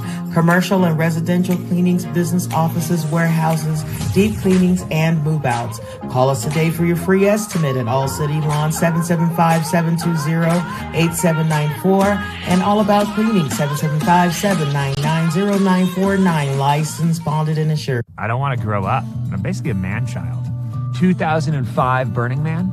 I put a single Mitsubishi 170-watt panel on the roof of my F-250, and I killed the batteries within like 15 minutes of the first time turning them on. So that's when I first got into solar.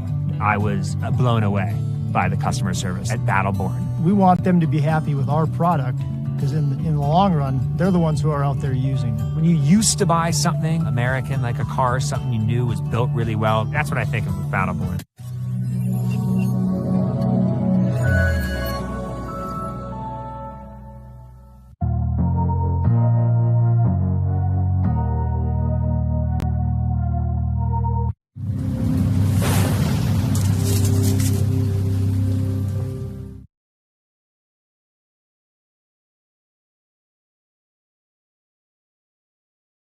The Cali War looked to kick off here against the Nevada Storm.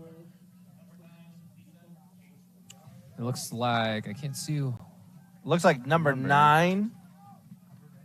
That's going to be Lisa King is going to kick off for the Cali War. And then a couple of different players back for the Storm. Number 24, Mary Schumacher being one of them. Oh.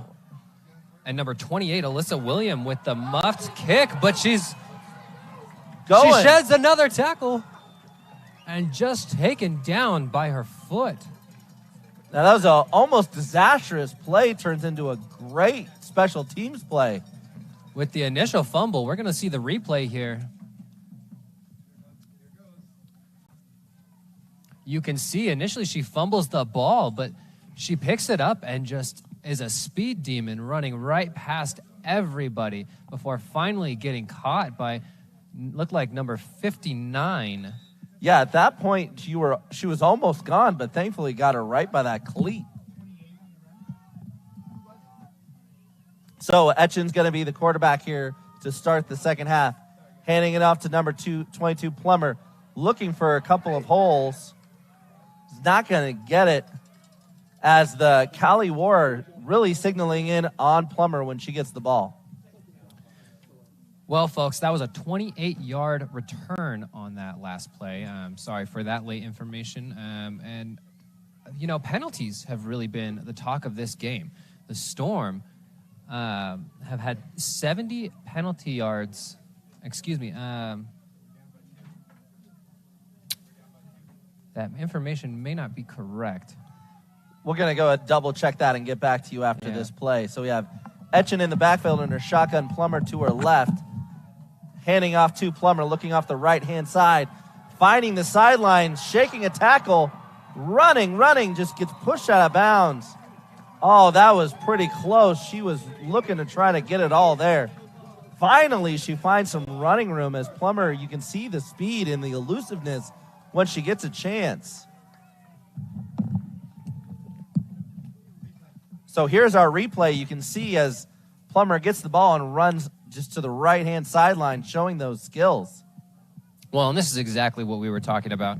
This is what the Storm needed to do in order to get back in, or not get back in this game, but to continue their momentum. Jasmine Plummer, get that 1,000-yard rusher going. So Felker's going to receive the handoff for the Storm and going to run it to about the 22-yard line. A good effort by Felker, who's been quietly having a great day herself. Well, folks, I had to recheck my stats here, but it looks like they were correct. The Storm has 70 penalty yards against them, and the Cali War has 40. And that has really been, it seems, though, the story of the game. You can see Felker there having some issues possibly with her mouthpiece, or obviously frustrated about something. I think that she knew that she had a chance to break one off there. Plummer back in the game for the Storm. Handoff to Plummer. Running ahead, but the Cali War keying in on her this time. Yeah, swallowed up by Leandre Smith there on that run. It's going to bring up 3rd and short for the Storm, who are starting to knock on that door for the red zone. Yeah, Plummer's going to come out of the game along with a slew of players. But Felker checks back in. So Felker must be feeling better or ready to take it out on the field, one of the two. Etchen's going to be in the shotgun. Handing it off to Felker, looking at the left, cut up the middle, get a measurement. And, yeah, it looks like they may be bringing the sticks out here. Let's see what they do. Yeah, that was too close to call. And they may call it inches. Let's see what happens here. So you can see as the officials are getting ready to bring those sticks out there, and they just need any part of the ball to be past that right stick, as you can see on the TV, for it to be a first down. I wonder if we can zoom in there on that ball. No, that's going to be short. And it looks like it's going to be, just a couple inches. Someone tie a knot in that chain if you're a Storm fan.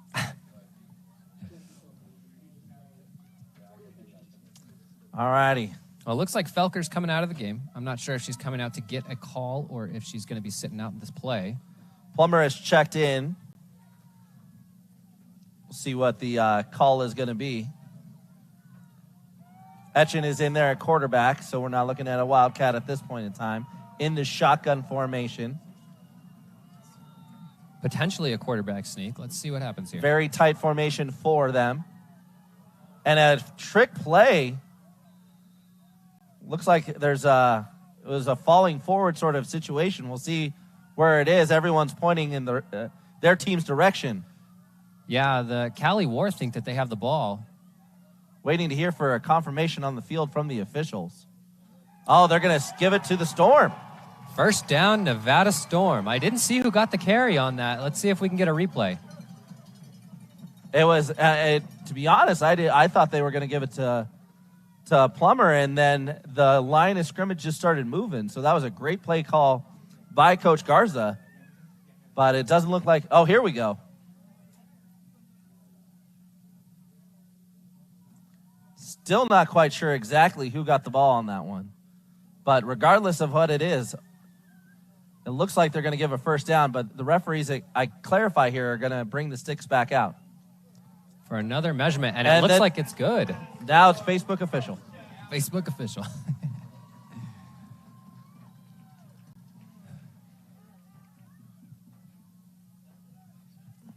So again, another good offensive drive here for the Storm, doing what they do best, which is run the ball. The Storm in the red zone here. Let's see if they can convert. Felker to Etchen's left in the shotgun. Etchen's going to give it to Felker, who's going to charge right ahead. just making tacklers miss and bringing a couple more with them. But the ball came out, so let's see what happened. And a penalty on the play. And then we have a player down, looks like, for the Storm there. So we have a lot of things going on in this play. So we'll have to keep you updated as we get everything all sorted out here. But there was possible fumbles, penalties, and injuries. All right, let's see what happens here. Well, you know, this is very different than the game against the Vixen. Very few injuries. This is actually our first one, well, I guess second one of the game. Against the Minnesota Vixen, there was a slew of injuries, players going down right and left. And so it's good to see that, you know, there's not as many. You never want to see someone go off the field, but...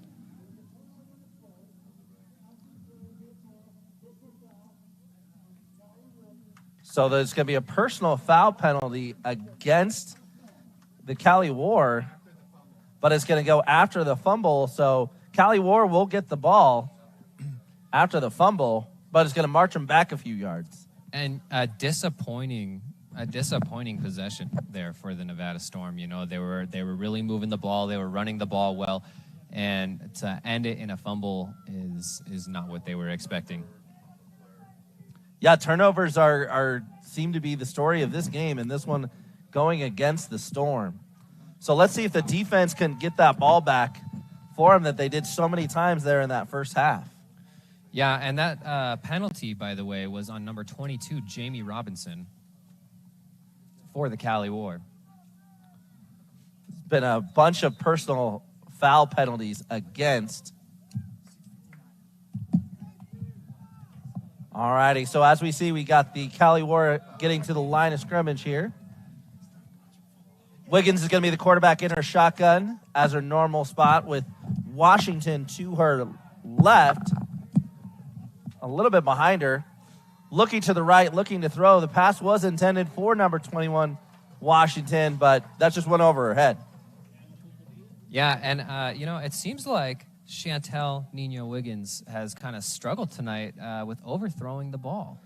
Yeah, that's been one of the things I think that Nevada Storm defense has been doing, is just not giving her enough time to feel comfortable back there. Right, yeah, they're really getting pressure in that backfield. Number 99, Cindy Pita. Number 5, Rihanna. Is completed to number 22, Jamie Robinson.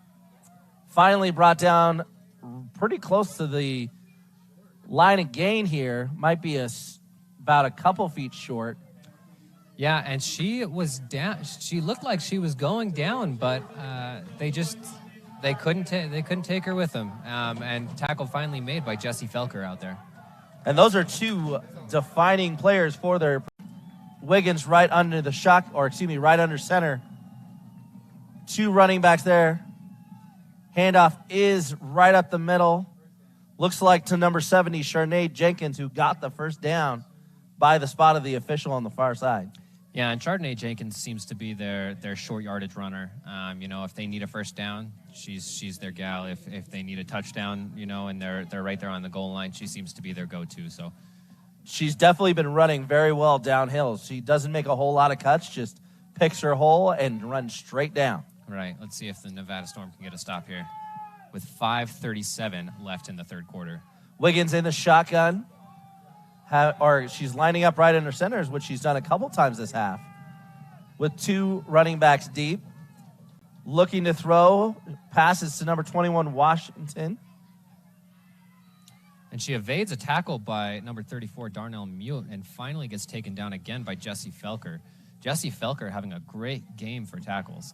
Yeah, she's been on the offensive side of the ball and the defensive side of the ball. Not uncharacteristic for her. Looks like it's going to be second and third for the Cali War, who are much happier with the way their offense is producing in the second half as opposed to the first.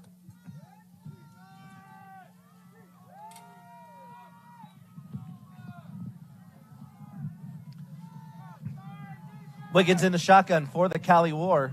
Two running backs surround her. We have two wide receivers to the left looking to throw, looking for it all, brings it down, and now decides to run outside. pass was intended for number 7, Manning, Lanika Manning, but falls incomplete. Well, the Storm did a great job there in the secondary. Ambra Marcucci, Cassie Macias-Hicks, and Sarah Colangelo had the wide receivers all wrapped up. And then finally, she had an opportunity to hit number 7, Lanika Manning, and she just overthrew her once again. Yeah, it was definitely, she was looking for the home run ball on that one, and it just wasn't there because of the defense. And unfortunately, even the check down wasn't there anymore. Yeah, kudos to the Nevada Storm for getting that stop. Well, folks, we're going to... We all make choices. When it comes to alcohol, kids make choices whether to drink or not. Bye, Dad. Bye-bye. Remember, I'm going to Alex's party tonight and sleeping over. Have fun. Hey, have a seat for a second. Remind me about that party again? Alex is just... And adults make choices whether to talk about it. That's true of parents and every other trusted adult in a kid's life. Kids want to know our expectations when it comes to alcohol. For more information about talking with your kids about underage use of alcohol and other drugs, visit underagedrinking.samhsa.gov. At Northern Nevada Chiropractic, our philosophy is an alternative to invasive medicine is the best medicine.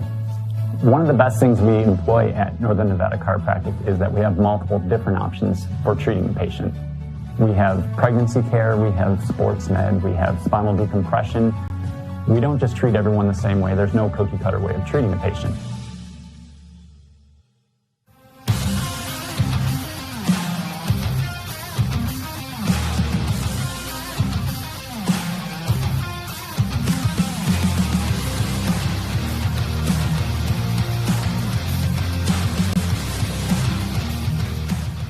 Pro Division National Championship game. Catch me here every Saturday up until July 10th with The Road to Canton. We have in-depth interviews, game highlights, and we preview the game of the week. That's Road to... And we're back. You can see Wiggins in the shotgun, waiting to receive this crucial... yards before that run. We'll have that yardage for you here in just a moment. But We're you going can to see the replay. And it looks like she almost doubled her yardage there with a 23-yard run on that last play. Yeah, off to the right-hand side, and just combination of just brute force and some moves there. And it looked like she almost lost that ball. Cassie Macias-Hicks didn't even go for the tackle. She just went straight for the ball. Wiggins in the shotgun here. Looks like we have Jenkins to her left. Looking for number 1, Cloud. Pass is complete. Tackle by Marcucci at about the 46. Marcucci looks like she's cramping down there. She's got her teammates trying to stretch her out, and she's getting up a little slow. Let's see if she comes out of the game. Ooh. We have an injury timeout here called by the officials. And it looked like she tried to get up, but she slipped. But you can, while we're waiting, we can talk about the Cali War's offensive here in the second half, and they've been doing better. Right. Well, number 16 for the Cali War, Brianna Barrett, is having a great game with 41 yards. On the passing side of the ball, the Cali War are finally getting some things going there. That last catch by Ninachka Cloud. On the defensive side of the ball, the Storm are making some stops. I thought that they were going to have a fumble on that last play by Cassie Macias-Hicks, but they did not. Washington did a great job. Excuse me, not Washington. Jamie Robinson did a great job hanging on to that ball. But, the Storm are still down by 2 here with 3:20 left to go in the third quarter. So I think that they need to get the ball back. I think they need to limit the turnovers that they're getting. I think that if Ambra Marcucci can't come back in the game, that's really going to be detrimental to their pass. Yeah, she's a big part of that passing game. Is going to really change up how the Storm will have to attack the ball. And she's walking under her own power here. It looks like she was getting some water. I think that she was just cramping up. I'm not sure if she's going to be forced to come out of the game or if she's going to be able to stay in. Yep, they're going to make her sit out for at least one play. She's jogging, so that's a good sign. Yeah, it looks like she'll go ahead and see the trainer, just get some water, stretch it out, and then be back in here shortly, as she is a big part of both sides of the ball for the Nevada Storm. So we can see Wiggins going to go ahead and be in the shotgun with number 70, Chardonnay Jenkins, to her left. We got trips left, it looks like, looking to throw, and broken up by number 40 of the Storm. Stephanie Atkinson on that breakup, and great coverage down there underneath. And that's the kind of corner play that you need if you want to shut down this Cali War offense here in the second half and keep it a 2-point game before you get the ball back. Well, number 7, D'Angela Trujillo, checks out of the game, while Ambra Marcucci checks back in. That's a good sign for the Storm. So once again, we're going to have Wiggins in the shotgun. Looks like she's got Washington to her left, looking to pass. Pass is intercepted by Marcucci. And Rihanna Mitchell was in that backfield. She was all over the quarterback, number 5. And it looks like, I think we might have to take a look at this, but they're signaling that she fumbled the interception. So not only did she get it, but she fumbled it. Let's take a look here. And Marcucci's going to need some help on the field here after that play. So she intercepted the ball here, and then as she looks to run it back, she evades a tackle, and it looks like that ball gets punched back out on the play, and Marcucci is down again. I'm not sure if it's still just cramping or if there's something more serious going on.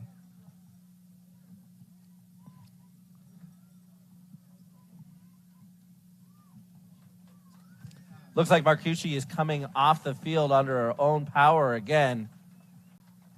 So that's a good sign that she's being able to walk off on her own power. But she's got to be disappointed with that great play, but not putting two hands around the ball as you're trying to get it upfield. That's why they say put two hands on the ball, because it just got punched out. So Wiggins again going to be the quarterback in the shotgun. Surveying the field, 16 in motion, and it's handed off to number 16, Brianna Barrett, on the right-hand side. And she's finding all the room she needs, making some wonderful moves. Oh, and a last-second tackle for the Storm. Yeah, by Alyssa William. Man, touchdown saving tackle there. We're going to see the replay. That was just an impressive run there. Yeah, you'll see right here. She jukes out Jessie Felker. She jukes out Cassie Macias-Hicks. She leaves Sarah Colangelo in the dust, and then is finally taken down by Alyssa William in the backfield to save the touchdown. In the pregame, we talked about the danger of these wide receivers, and we're definitely seeing that as she just ran all over the field, and lucky that it didn't put points on the board if you're a Storm fan. Well, that open field can be really dangerous, and the Storm need to make sure that they're making their tackles if they have any intention of winning this game. Williams again, Washington, the ball carrier for the War, is going to get tackled about the 7 or 8. Yeah, and swallowed up by a number of Storm players there. It's going to be 2nd and goal here for the Cali War, who are threatening to extend the lead of just 2 points as it is 14-12. Yeah, 130 left here in the third quarter. We're going to see what happens here. The Storm could really need a stop here. 2nd and goal. Cali War breaks the huddle. Wiggins directing her players around. Looks like she's going to start this play in the shotgun with 2 receivers there behind, 2 running backs behind her. Barrett in motion, looking to the right. Passes deep. Pass was intended for number 22, Robinson. And Robinson is looking for a call from the official that she's not going to get. She was looking around definitely like she was held, but I didn't see anything. Yeah, it looked like number 7, D'Angela Trujillo on the coverage. Marcucci coming out of the game is really affecting that secondary. Shotgun for Wiggins, looking left. He's got plenty of time, deep to Cloud in the end zone, but broken up by the Storm. Alyssa William breaking up the touchdown-saving pass. She barely got her hand in there. We got a replay coming up. Let's take a look. You see, she tracks the ball all the way through and just knocks the ball right out of the hands of number 1, Claude. That was some amazing defense, and it looks like there's going to be a timeout on the field as the Cali War have 4th and goal here to try to extend the lead. This is an important play, and I think the Cali War did the right thing by taking a timeout here to get that perfect play. Yeah, and a great play defensively in that backfield. Alyssa William has really had a fantastic game. She's having a fantastic season. Maddie Birdie back there with the assist. But, I have to say that without Ambra Marcucci back there, I think that that could be potentially dangerous for the Storm, especially with the passing attack of the Cali War. Ambra Marcucci is having a pretty decent game herself tonight. Obviously, with the interception, unfortunately, that turned into a fumble itself. But defensively, she's having a great game. And offensively as well, 36 yards receiving for Ambra Marcucci. So, looks like the Cali War are coming back on the field. And the Storm are not making any changes defensively. Let's see how they line up here. We have Wiggins once again in her shotgun with some of her favorite targets on the field in Robinson, Jenkins, and Washington. Wiggins taking the shot, looking to the right. Throw is intended for number 1, but it's incomplete. Cloud had it, but just couldn't bring it in. And she was covered, but she created separation for herself and just missed the catch. It went right through her hands. And when, if your quarterback's going to hit you right in the hands, I know she's been overthrowing all night, but if your quarterback's going to hit you right in the hands, you got to make sure you catch that ball, especially in the end zone. That is a tide-changing play right there. Right. And we'll see what the Nevada Storm, who got to be really happy with that defensive stand, but need to start moving the ball here.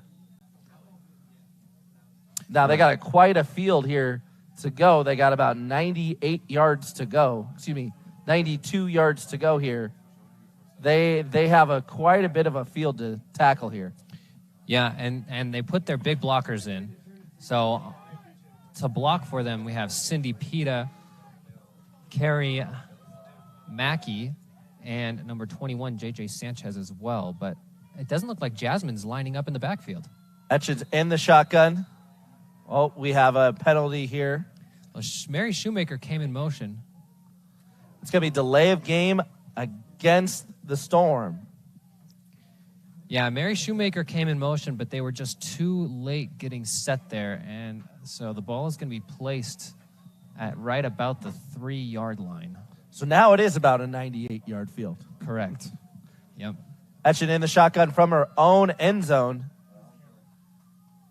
Looking around, and then Plummer gets it, making a couple of cuts, and then falling forward at the 8. That was a lot of work for 6 yards. Yeah, and almost back to that line of scrimmage. She almost broke it open, but just got caught at the last minute by her ankle. Yeah, I wasn't sure with the way that Etchin had to turn all the way around to hand off the ball. I'm not sure if everybody was in the right spot on that one, but it worked out for the best. Yeah, well, Pita and Plummer are going to check out of the game while Felker and Colangelo are going to check in. Let's see. I'm curious to see if they'll throw a trick play in there with Colangelo. This definitely, they have their trick play offense in there. They have any number of plays they can run from this formation. So Etchin and Felker are going to be back there, but wouldn't be surprised if Colangelo comes around. But that sound right there, I'm not sure if you can hear it, is going to be the end of the third quarter. Well, we're going to go to break, folks, with a score of 14-12 Cali War. So we'll be right back.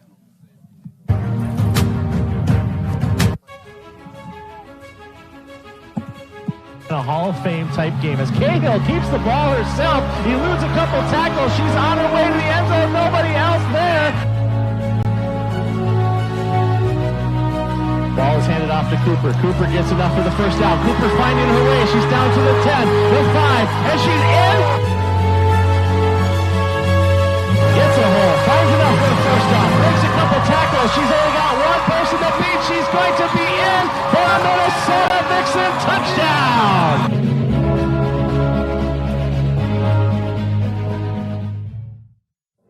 Hey, football fans, Brian Sweeney, the voice of the Women's Football Alliance Pro Division National Championship game. Catch me here every Saturday up until July 10th with The Road to Canton. We have in-depth interviews, game highlights, and we preview the game of the week. That's Road to Canton right here, Saturday mornings on CSTV Roku.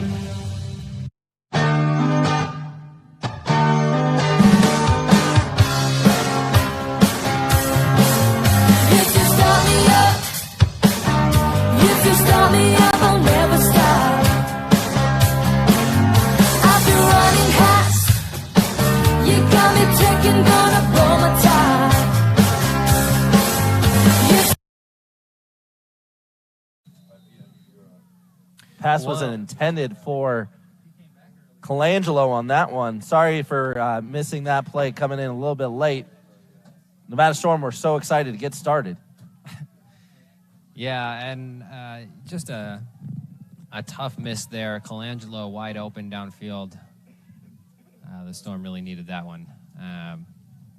Well, number 24, Mary Shoemaker, and number 29, Maddie Santiago check out, as well as Jessie Felker. Jasmine Plummer will check into the game for her. Etching in the shotgun with Plummer to her left. It's a bad snap, but a handoff to Colangelo there that almost went over Etchin's head. She was lucky to corral that one in. And it looks like that's going to move the Storm back as they go to 4th down here. Looks like Adams is going to check on in a punting formation here. Let's see if we can get another one of those personal record-breaking punts here for Allison Adams. What an incredibly low-scoring game compared to 2 weeks ago. I mean, 54 to 52 in the last game. This is incredible. Felker making sure that all the players are in the right position. Adams calling for the snap. And then there is the punt. And it looks like the Cali War were all up front hoping to get a block, and no one was back deep. Well, a short punt, and it looks like it landed at just about the 28-yard line. Yeah, she was lucky to go ahead and just get that one off because it looked like the entire Cali War team was trying to go for the block. Right. You know, I'm curious to see if Marcucci is going to come back into the game here. I know she came out twice with a bit of an injury there. She's standing right next to Coach, hoping. Yeah, I think she's trying to chat in his ear, see if he'll put her back in, but I think he's telling her no.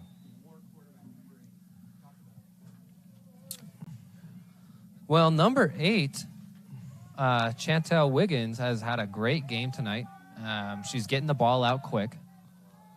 The Storm, though, however, have been getting pressure on her at the same time, so she's been forced to. So once again, the toss to Barrett, but Colangelo was not going to be denied on that one. And a huge loss for the War. It looks like about a 10-yard loss for the Cali War, so it'll be 2nd and 20. Here it is, Barrett, look at running out the left-hand side.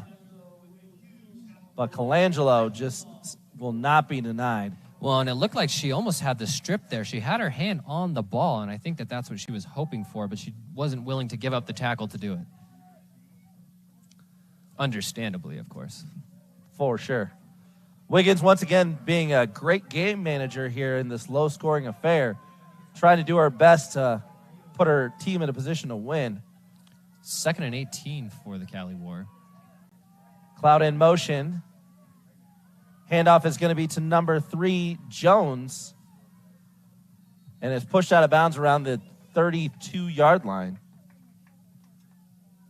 Well, that's the first time we've seen Jones tonight. Yeah, she's been around the ball, but she's never actually gotten the ball here today. So glad to see some switching it up here for Cali. Right, yeah. Only 5 carries before this on the season. So, and no touchdowns. So this is a big third down play. If you're a Storm fan, you want to make sure that you can hold them again, since they are once again in a danger to score from this distance. And this crowd is pumped up below us. They are getting ready to get this stop. Wiggins in the shotgun formation with her 2 favorite running backs behind her. Looking to throw. The throw is caught by number 16, Barrett, who I think the Storm were trying to hold her up to strip the ball, but she just kept on running, and it's going to be a touchdown for the War. And she hit Colangelo hard.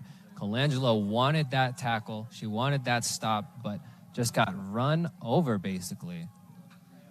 I guess that's payback for the big loss, huh? Yeah, so here we're going to see it right here. Well, number 8's going to throw the ball, hit 16. Huge hit here, right here. Yeah, they were just trying. I think the intent was to strip the ball again, and just that's not going to happen every time. Right. Sometimes just take her to the ground. Well, I have to say, if the Storm have struggled anywhere tonight, it's going to be on tackling. They have not been able to hit their tackles, and that's hurt them. That's definitely been a spot for weakness here today. Wiggins in the shotgun is going to go ahead and look to pass. And pass is broken up, intended for Washington. Yeah, number 40, Stephanie Atkinson on that pass breakup.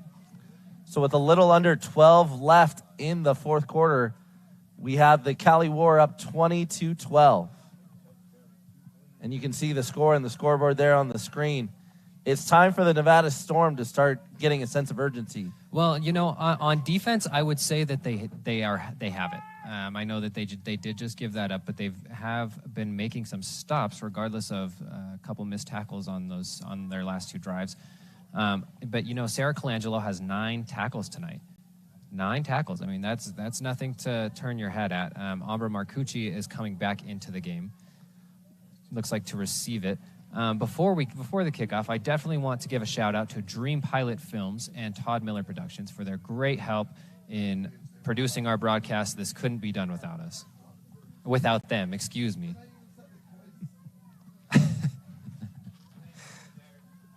Number 9, Lisa King, again, is going to kick off for the Cali War. She's been doing all game long.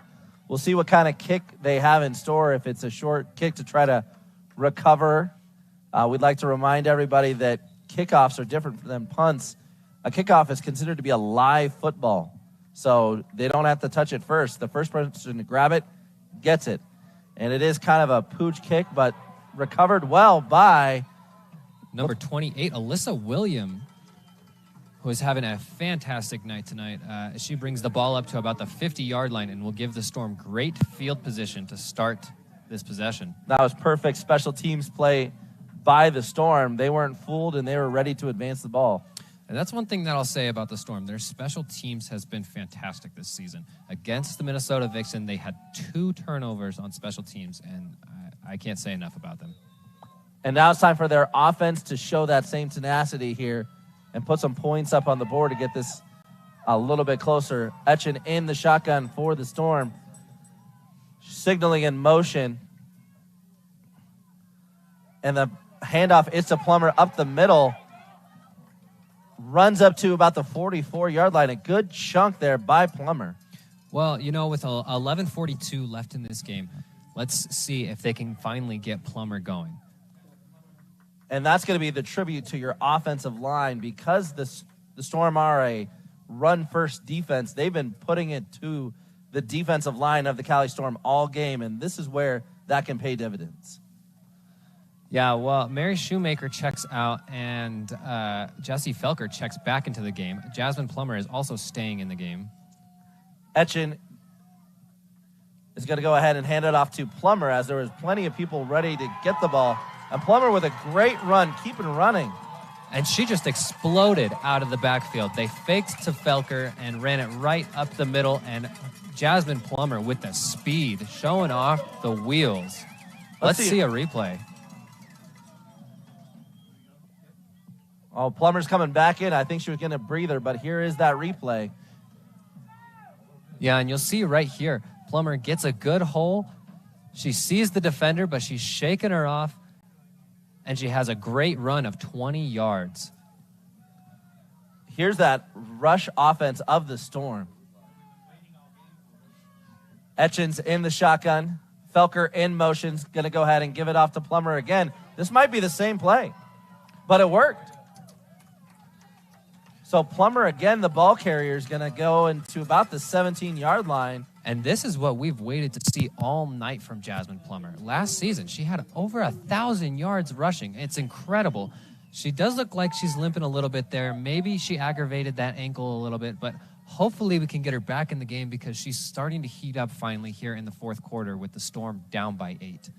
One touchdown could change this whole game. Absolutely. It's an 8-point game. It looks like Colangelo is going to check in for the Storm.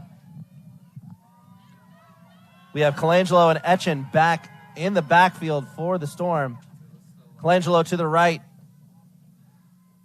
Williams in motion. Colangelo is going to get the ball up the middle again. And the offensive line for the Storm just doing what they do best and create holes for the running backs. Well, this offensive line has not really been able to get blocks tonight, and they are finally getting these blocks. Hopefully, this is what the Storm have been waiting for right here. It looks like Colangelo may be coming off a little bit slow there. I wonder if she is doing all right. Jessie Felker checked into the game. Let's see if they bring Williams in motion again. Etchen looking around. Looks like we have a penalty on the play. Correction, it's going to be a timeout. On the Cali War, they want to talk about this. The Storm have been heating up their run game finally, and the Cali War want to cool them off. I think Cali War would also like to give their defense a break. They've been on their heels as the offensive line has just been taking it to them. Well, trying to stop a run game is incredibly exhausting for a defense. So as we have about 9:18 left, we have a couple of announcements and sponsors that we want you to go ahead and take a look at. One of the things that we want you to think of is, do you love wrestling? Well, check out Next Level Pro Wrestling then. Thursday Night Throwdown at 7 p.m. exclusively on CSTV Roku and CSTVNow.com. Well, Jasmine Plummer now with 33 yards on the night. She's finally getting herself going.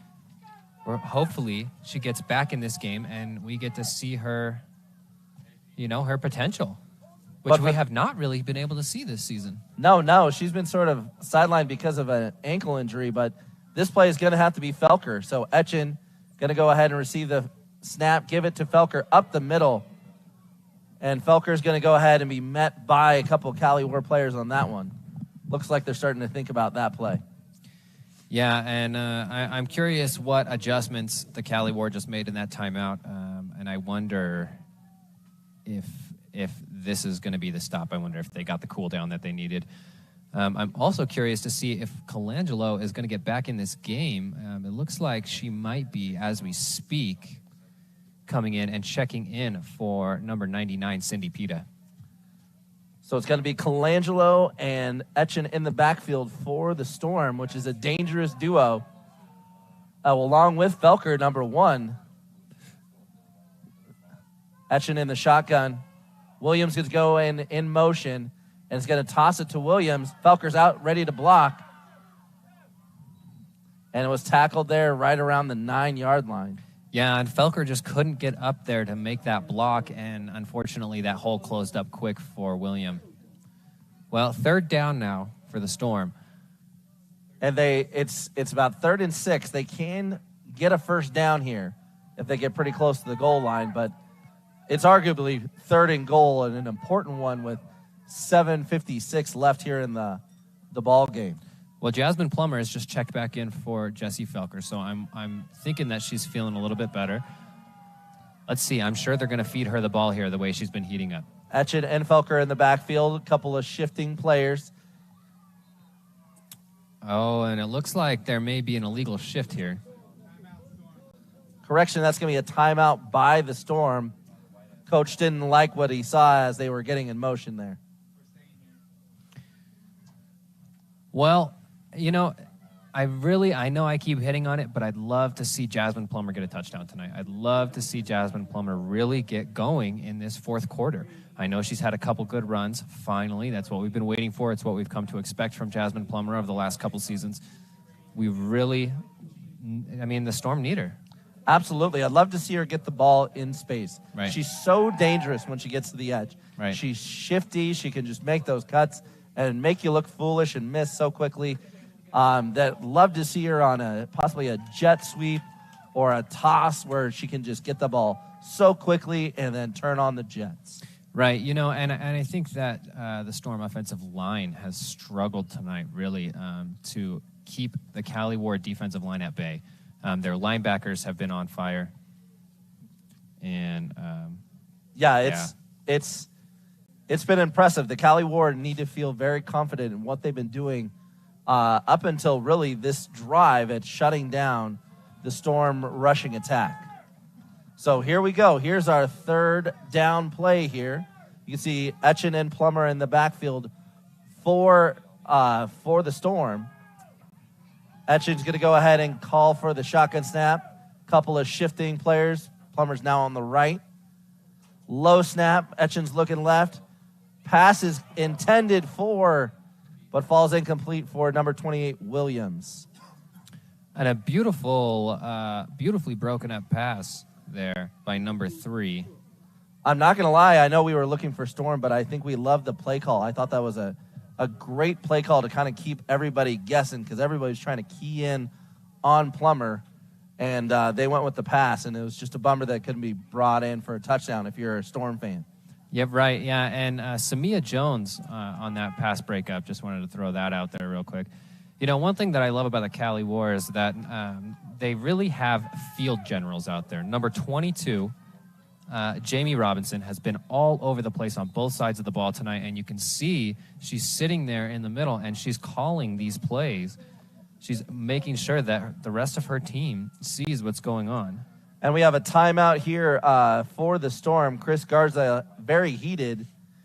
He did not like what he saw from his players. Clearly somebody was in the wrong position or lined up incorrectly on this pivotal fourth down play, and he was forced to burn another timeout here on this. But you got to get the play right. It's late in the game, and you have a chance to tie it up or get pretty gosh darn close. So you got to make that call if you're Coach Garza. Yeah, and you can see offensive coordinator Adam Barrett down there really giving it to his team down there. I mean, he's letting them know, hey, we got to get this possession. Yeah, this is a crucial one. He's got to be talking to his offensive line and saying, hey, you got to give us time, and he's got to let his skill players tell him to find that inside or find that end zone. You got to run north and south. Well, you can see Jasmine Plummer down there walking around on the field. Hopefully we get to see her get back in the game and get going.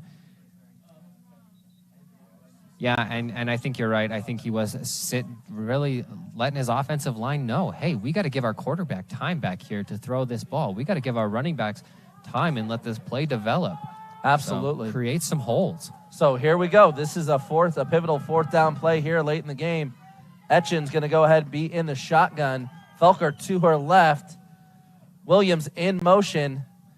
And they're going to go ahead and give it to Felker, who's going to turn it up and met hard by a bunch of players, and I don't think she's got enough for the first down. Yeah, and a huge hit there by number 5, Lauren Davis of the Cali War. Yeah, there was a bunch of Cali War players in there to seal the deal, but she definitely started it. And what a big stop by the Cali War. Well, this is a huge turnover here for the Cali War. This game has massive playoff implications for both teams, and the Cali War are up by 20-12 here. The Storm need to get a turnover here. And this is what's important. If you want to be a playoff team, you got to win against playoff caliber games. And this has got all the implications and the making of a playoff game. It's been a defensive game so far. Not a whole lot of offense, and I think everybody would have called the opposite at the beginning of the game. But here we go. Right, especially after the 52-54 loss from a couple weeks ago. Absolutely. All righty. Wiggins in the backfield receiving the snaps, going to give it to number 1, Cloud and is going to make a couple of people miss, but thankfully tackled about the 11 as she was making cuts like she was ready to go for distance. Well, I think she saw the opening there and the potential for that run. By the way, folks, it is a pink out tonight. If you didn't notice, all the players wearing pink out there. It is for breast cancer awareness. Brad and I are up here in the booth. We've got our pink shirts on. I've got my pink tie on. We both wore our pink socks, so we're ready to go. We're all about the cause here on CSTV. Here we have Wiggins in the shotgun, two running backs behind her. And this one's going to go ahead and become, that was Washington there on the carry, number 21. Yeah, tackle made by number 18, Sarah Colangelo of the Nevada Storm. And that's going to be good for a first down for the Cali War. And with that, by running the ball, that clock is going to continue to move. Yeah, and that's going to be the goal here. I think that if the Storm really want to stay in this game, they're going to have to get a stop here. They're going to have to stop that run game. They're going to need to protect that line of scrimmage a little bit better than they have been. It's going to be imperative, but the Cali War are going to be lining up to ready to run the ball again. They have their running backs primed and ready to go. Once again, Cloud in motion, and this is going to be a toss to number 3, Jones off the left-hand side. But stopped by the Storm on this one. Yeah, swallowed up by number 11, Sarah Anderson on that play. And that was a good defensive stop. Yeah, it looks like it's going to be for a loss of about 2. So 2nd and 12 for the Cali War. That's going to be important if you're a Storm fan, but you can't let them get any more first downs. Well, number 3, Samia Jones, checks out for the Cali War, and number 22, Jamie Robinson, checks in. So you can see Washington and Wiggins in the backfield, but number 22, Robinson, is in the slot there. Wouldn't be surprised if they were going to be running that way. And Washington up the middle. And a good stop again by the Storm. Not going to give up too many yards. It's going to be a gain of about 5, but bring up 3rd and 7. All righty, the Storm players are asking their fans, hey, make some noise, help us out. And they are responding. You guys I'm sure you can hear through our microphones. They are loud down there. They want this win. Wiggins is going to be in the shotgun. Washington to her left, and it's going to be a handoff to Washington again up the middle. But the Storm were ready for her and stopped her for about a gain of only about 3, bringing up a 4th down. And this is going to be interesting what the Cali War are going to do here. Will we see our first punt from the Cali War here today, or are they going to try to go for it?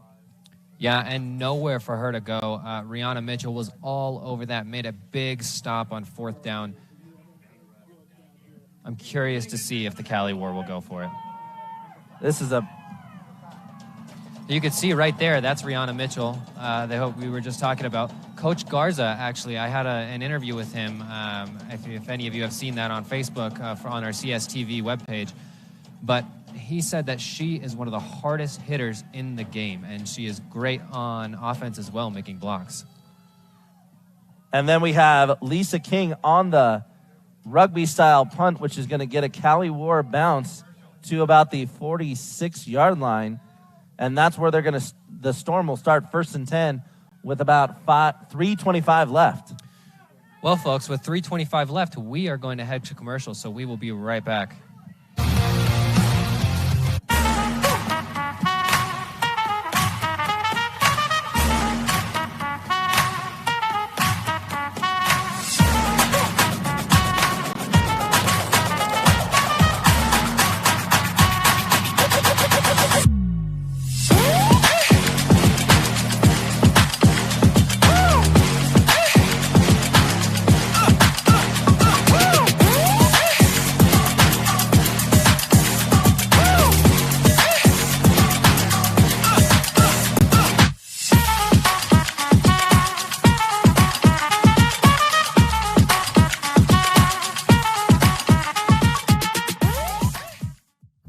grow up. I'm basically a man-child.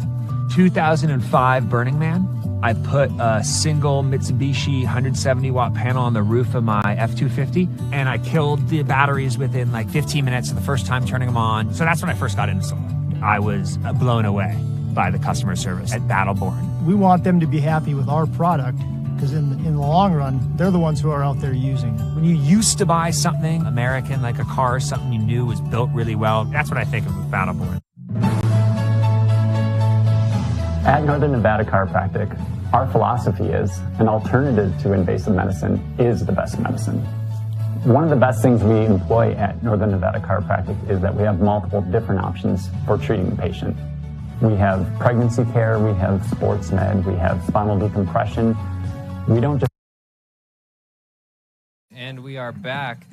It looks like they were waiting for us there before they started the play. Join us after the game, if you're listening locally, at Pub and Sub over on Ralston for the pregame. Postgame. Plummer finding a hole and running with a full head of steam like we were hoping she would do to the 38-yard line. Yeah, Jasmine Plummer with a great run there. I think that the key to the rest of this game is just to keep feeding Plummer. Keep feeding Plummer. She's getting hot. Here's the replay. And yeah, and you can see right there, Jasmine Plummer gets great blocks up the middle by numbers 66 and 68. There's a penalty in the backfield behind the Storm. We'll kind of see what that is, but the Cali are clapping like it's going to be against the Storm. And if you're curious, that was a 16-yard run by number 22, Jasmine Plummer, getting key blocks from both number 66, Madison Ramiel, and 64, Reese Lowry. No, it looks like we're finally going to hear what the penalty is. And an illegal substitution on offense. And that's going to be a huge penalty for the Storm as they're trying so desperately to get back into this game with 3:07 left on the clock. Now it's after the run, so the first down will still start, but you're losing that yardage. And that's a big penalty. Yeah, 15 yards. That's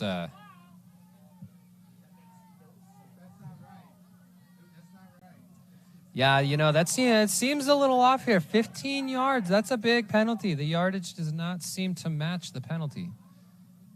I'm not sure if he called it correctly. So and they're backing them up again. Is that must be another penalty here if they're going to back them up even further. We haven't gotten any confirmation here, but look at where they're at. They're at the 31, and the sticks originally are at the 39 on the other side. Wow. Something, this doesn't seem right here. Something is very amiss here with the officials. And they're trying to explain it down there to Coach Garza, and the fans are irate below us.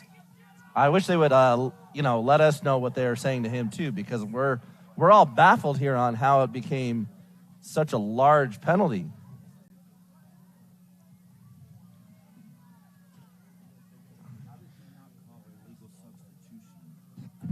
So we're still waiting to hear kind of what's going on. There seems to be some confusion all the way around. You kind of, with 3 minutes left in the ball game, you're really hoping that the officials make the right call. That's why they're here. But and really, the illegal substitution call should have been made before the play even happened. The play should have never been allowed to happen.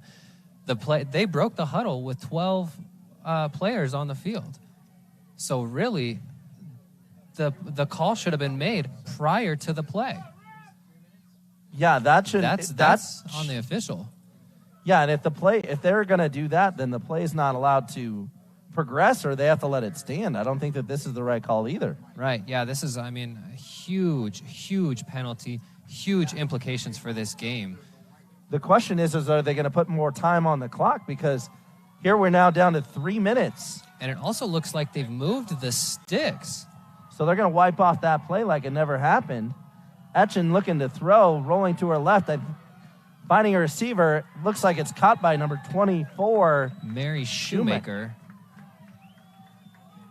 And they're going to give it to her, which was a brilliant throw and catch there. Yeah, Shoemaker, if she was going to catch that ball, it would have been better if she had been able to get out of bounds, because now that clock is still running, and there's 2:33 left on this clock.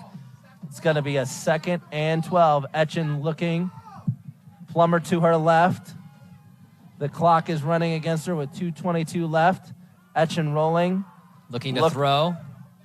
Deep for Ambra Marcucci. Oh, pass falls incomplete. Right off the fingertips. And Marcucci had that ball in her hands, but she just couldn't bring it in. And that would have been an amazing catch because it looked like she was quadruple covered. Yeah. Yeah, at least triple coverage there. I'm not sure. The officials are conferring here. We're about to get a call. Let's see what it is here. And it's going to be a penalty on the Cali War. And so they're going to move the ball. And that's as almost good as a completion because if she would have caught the ball, she would have been tackled inbounds. Well, and it's interesting because I believe that may have been a pass interference call because the ball is at the spot of where she missed it. Etchen's going to be in the shotgun, but what's unusual is there's nobody in the backfield besides Etchen. But then she's got time rolling to her left. Pass, intended for Felker, but she just couldn't hang on. And the receivers are just not bringing the ball in here. Etchen did a great job of evading a sack, getting out in space, and making the throw. And the Nevada Storm just could not bring the ball in. The Cali War were all over that backfield, and Etchen did a great job of rolling out. Felker is one of our star players on the Storm, and you just hope that they do those star amazing things. But this was one of those instances where she took her eyes off the ball because she wanted to make the big play, and you got to catch the ball first, unfortunately. Right. Well, 2:07 left on the clock, and they are hoping to get into the end zone here. They need to get into the end zone on this possession, or there will be no more game. I mean, frankly. And here we are. We have a timeout from the Storm because it's that kind of atmosphere. Well, and not only do the Nevada Storm need to get into the end zone, they have to get that extra point. They have to get that two-point conversion, which they have not been able to do all night long. So let's see if offensive coordinator Adam Barrett has something up his sleeve, because I don't foresee them. Oh, and it looks like, excuse me, folks, I want to say on our last play, it looked like it was sideline interference on the Cali War, not pass interference. So that's why the Storm got the big penalty at the end there. Penalties have been one of the main stories of this game, both against the Storm and against Cali. It seems like they keep hurting everybody when they need it the least. Right, correct. So here we go. This is one of those big plays. We need big-time plays from big-time players here. If you are a Storm fan, it is 2nd and 10. No, and you can see the Storm bench is trying to quiet down the fans. They're getting really excited here, but the Storm need it quiet on offense. Etchen in the backfield calling for the snap. Looking, making a brilliant throw, but it's intercepted by number 2, it looks like. Wow, and that is a crushing interception for the Nevada Storm, and a great interception for the Cali War. That is going to change this game right here. Robertson with the interception. I mean, Etchen just threw up a prayer because she was hoping to get something. Correction, that's number 3, Jones. Yeah, Samia Jones on that interception, and that I'm pretty sure that's going to end the game right here. Well, with 2 minutes left and no timeouts for either team, they can take a knee and send them home. Yeah, and I don't know where Etchen was throwing that ball. It looked like maybe she was trying to hit Allison Adams underneath, but I mean the ball was incredibly overthrown. Wasn't even in the vicinity. Well, that's what happens when you're being chased by defenders, is you can't set your feet. So when you're throwing off your back foot, the ball just goes up in the air, and it's anybody's game to bring down, and that's what happened there. And it's a shame if you're a Nevada Storm fan, to see the game end on that sort of play, but that's football. Right. Well, Well, we're going to see what happens here. There is still a minute 40 left. But it looks as if this game is going to be over. It's going to create huge playoff implications here. It means that the Storm are going to have to go on the road here, most likely in the playoffs. And this is going to be ending their chance, barring something miraculous, for home field advantage if you're a Storm fan. Right, yeah. Just a crushing defeat for the Nevada Storm and a fantastic win for the Cali War, especially after losing to Arlington last week, to come back in here and beat the Nevada Storm at home. The Nevada Storm are going to drop, it looks like, to 3-2, as the Cali War will improve to 4-1.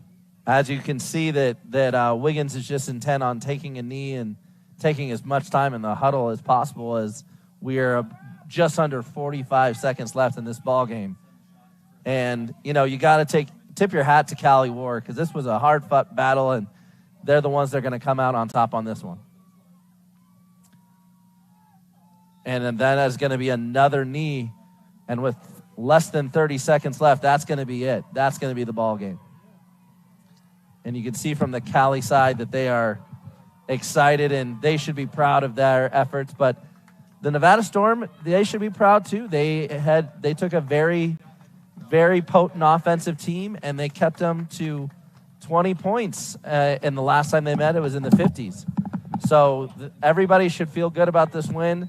Unfortunately, it's going to be Cali fans who are going to get the benefit of the points in the standings. Yeah, and this is one of the more heated games that I've seen as a Nevada Storm fan, and but however, this game, these two teams have played each other multiple times, and they've traded wins the past 2 seasons. So, Cali this season just got the sweep, and that's gonna make a big difference. It's gonna make a big difference for playoffs. So I am not sure now that the Nevada Storm are going to have that home field advantage that they were hoping for. Yeah, you see the traditional after-game handshake for the WFA here, and you can see that even though this was a fierce spot battle, that there's nothing but love and respect for these two teams. Yeah, and something that you're going to get to see here in a moment, which is actually very special, is assuming that it's going to happen. These two teams are going to meet here in the middle, and which is something that's pretty tradition for all WFA games, and they will take a knee and say a prayer. And it's important to remember that as we play a game that we're so passionate about, that this is still a game, and it is still something that you got to remember that these are important people, and you can see the camaraderie there between two players that just a couple minutes ago were trying to just go after each other, and now they're friends, and they're having a positive experience. And that's what sports is all about. That's good sportsmanship. Win or lose, you're respecting your team. Well, and I think, and something about the WFA that I love is that it really is all about sportsmanship. Then this right here that they do after every single game is what shows that. And so that's what I think is most important. Some defensive stats for you for the Nevada Storm. Number 18, Sarah Colangelo with 9 tackles. Number 99, Cindy Pita with 6 tackles. Number 1, Jessie Felker with 8 tackles. Number 34, Darnell Mute with 3 tackles. Number 28, Alyssa William with 4 tackles. Number 86, Ambra Marcucci with 3 tackles. Number 11, Sarah Anderson with 7 tackles. Number 5, Rihanna Mitchell with 1 tackle. And number 8, Cassie Macias Hicks with 4 tackles. We'll have the Cali War defensive stats here for you in just a moment.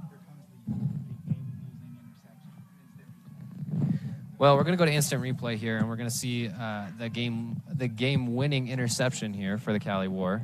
You can see she just throws off that back foot. She's falling backwards as she's throwing, spinning, and there's no way to put any sort of velocity behind the ball. Yeah, pass intended there for Mary Shoemaker, but Samia Jones just read that ball perfectly the whole time, and, And hands off to Samia Jones. She had a great defensive game. we might have only said her name a handful of times on offense, but on defense, she was all over the field. And well, and I know that we want to talk, about Simia Jones and the interception, which is great. But let's talk about number 29, Sharia Awaga, who got that pressure on Mo Etchen. I mean, she was all over that backfield, and you could see Mo Etchen could see her from the corner of her eye, and she was right in her face by the end of that play. And she did that all game long. Well, you can see the Nevada Storm are going to drop to 3-2, while the Cali War are going to move on to 4-1. The War have swept the Storm this season with 2 wins.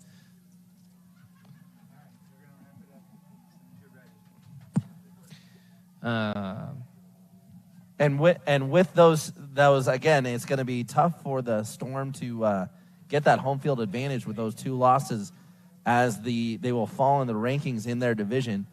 But it is still possible, as they are still a winning team, to though they'll have to go on the road, to have a good postseason. So I think that's what the coaches are telling their players right here, is that the most important thing to do in a loss is to learn and to understand what you did wrong.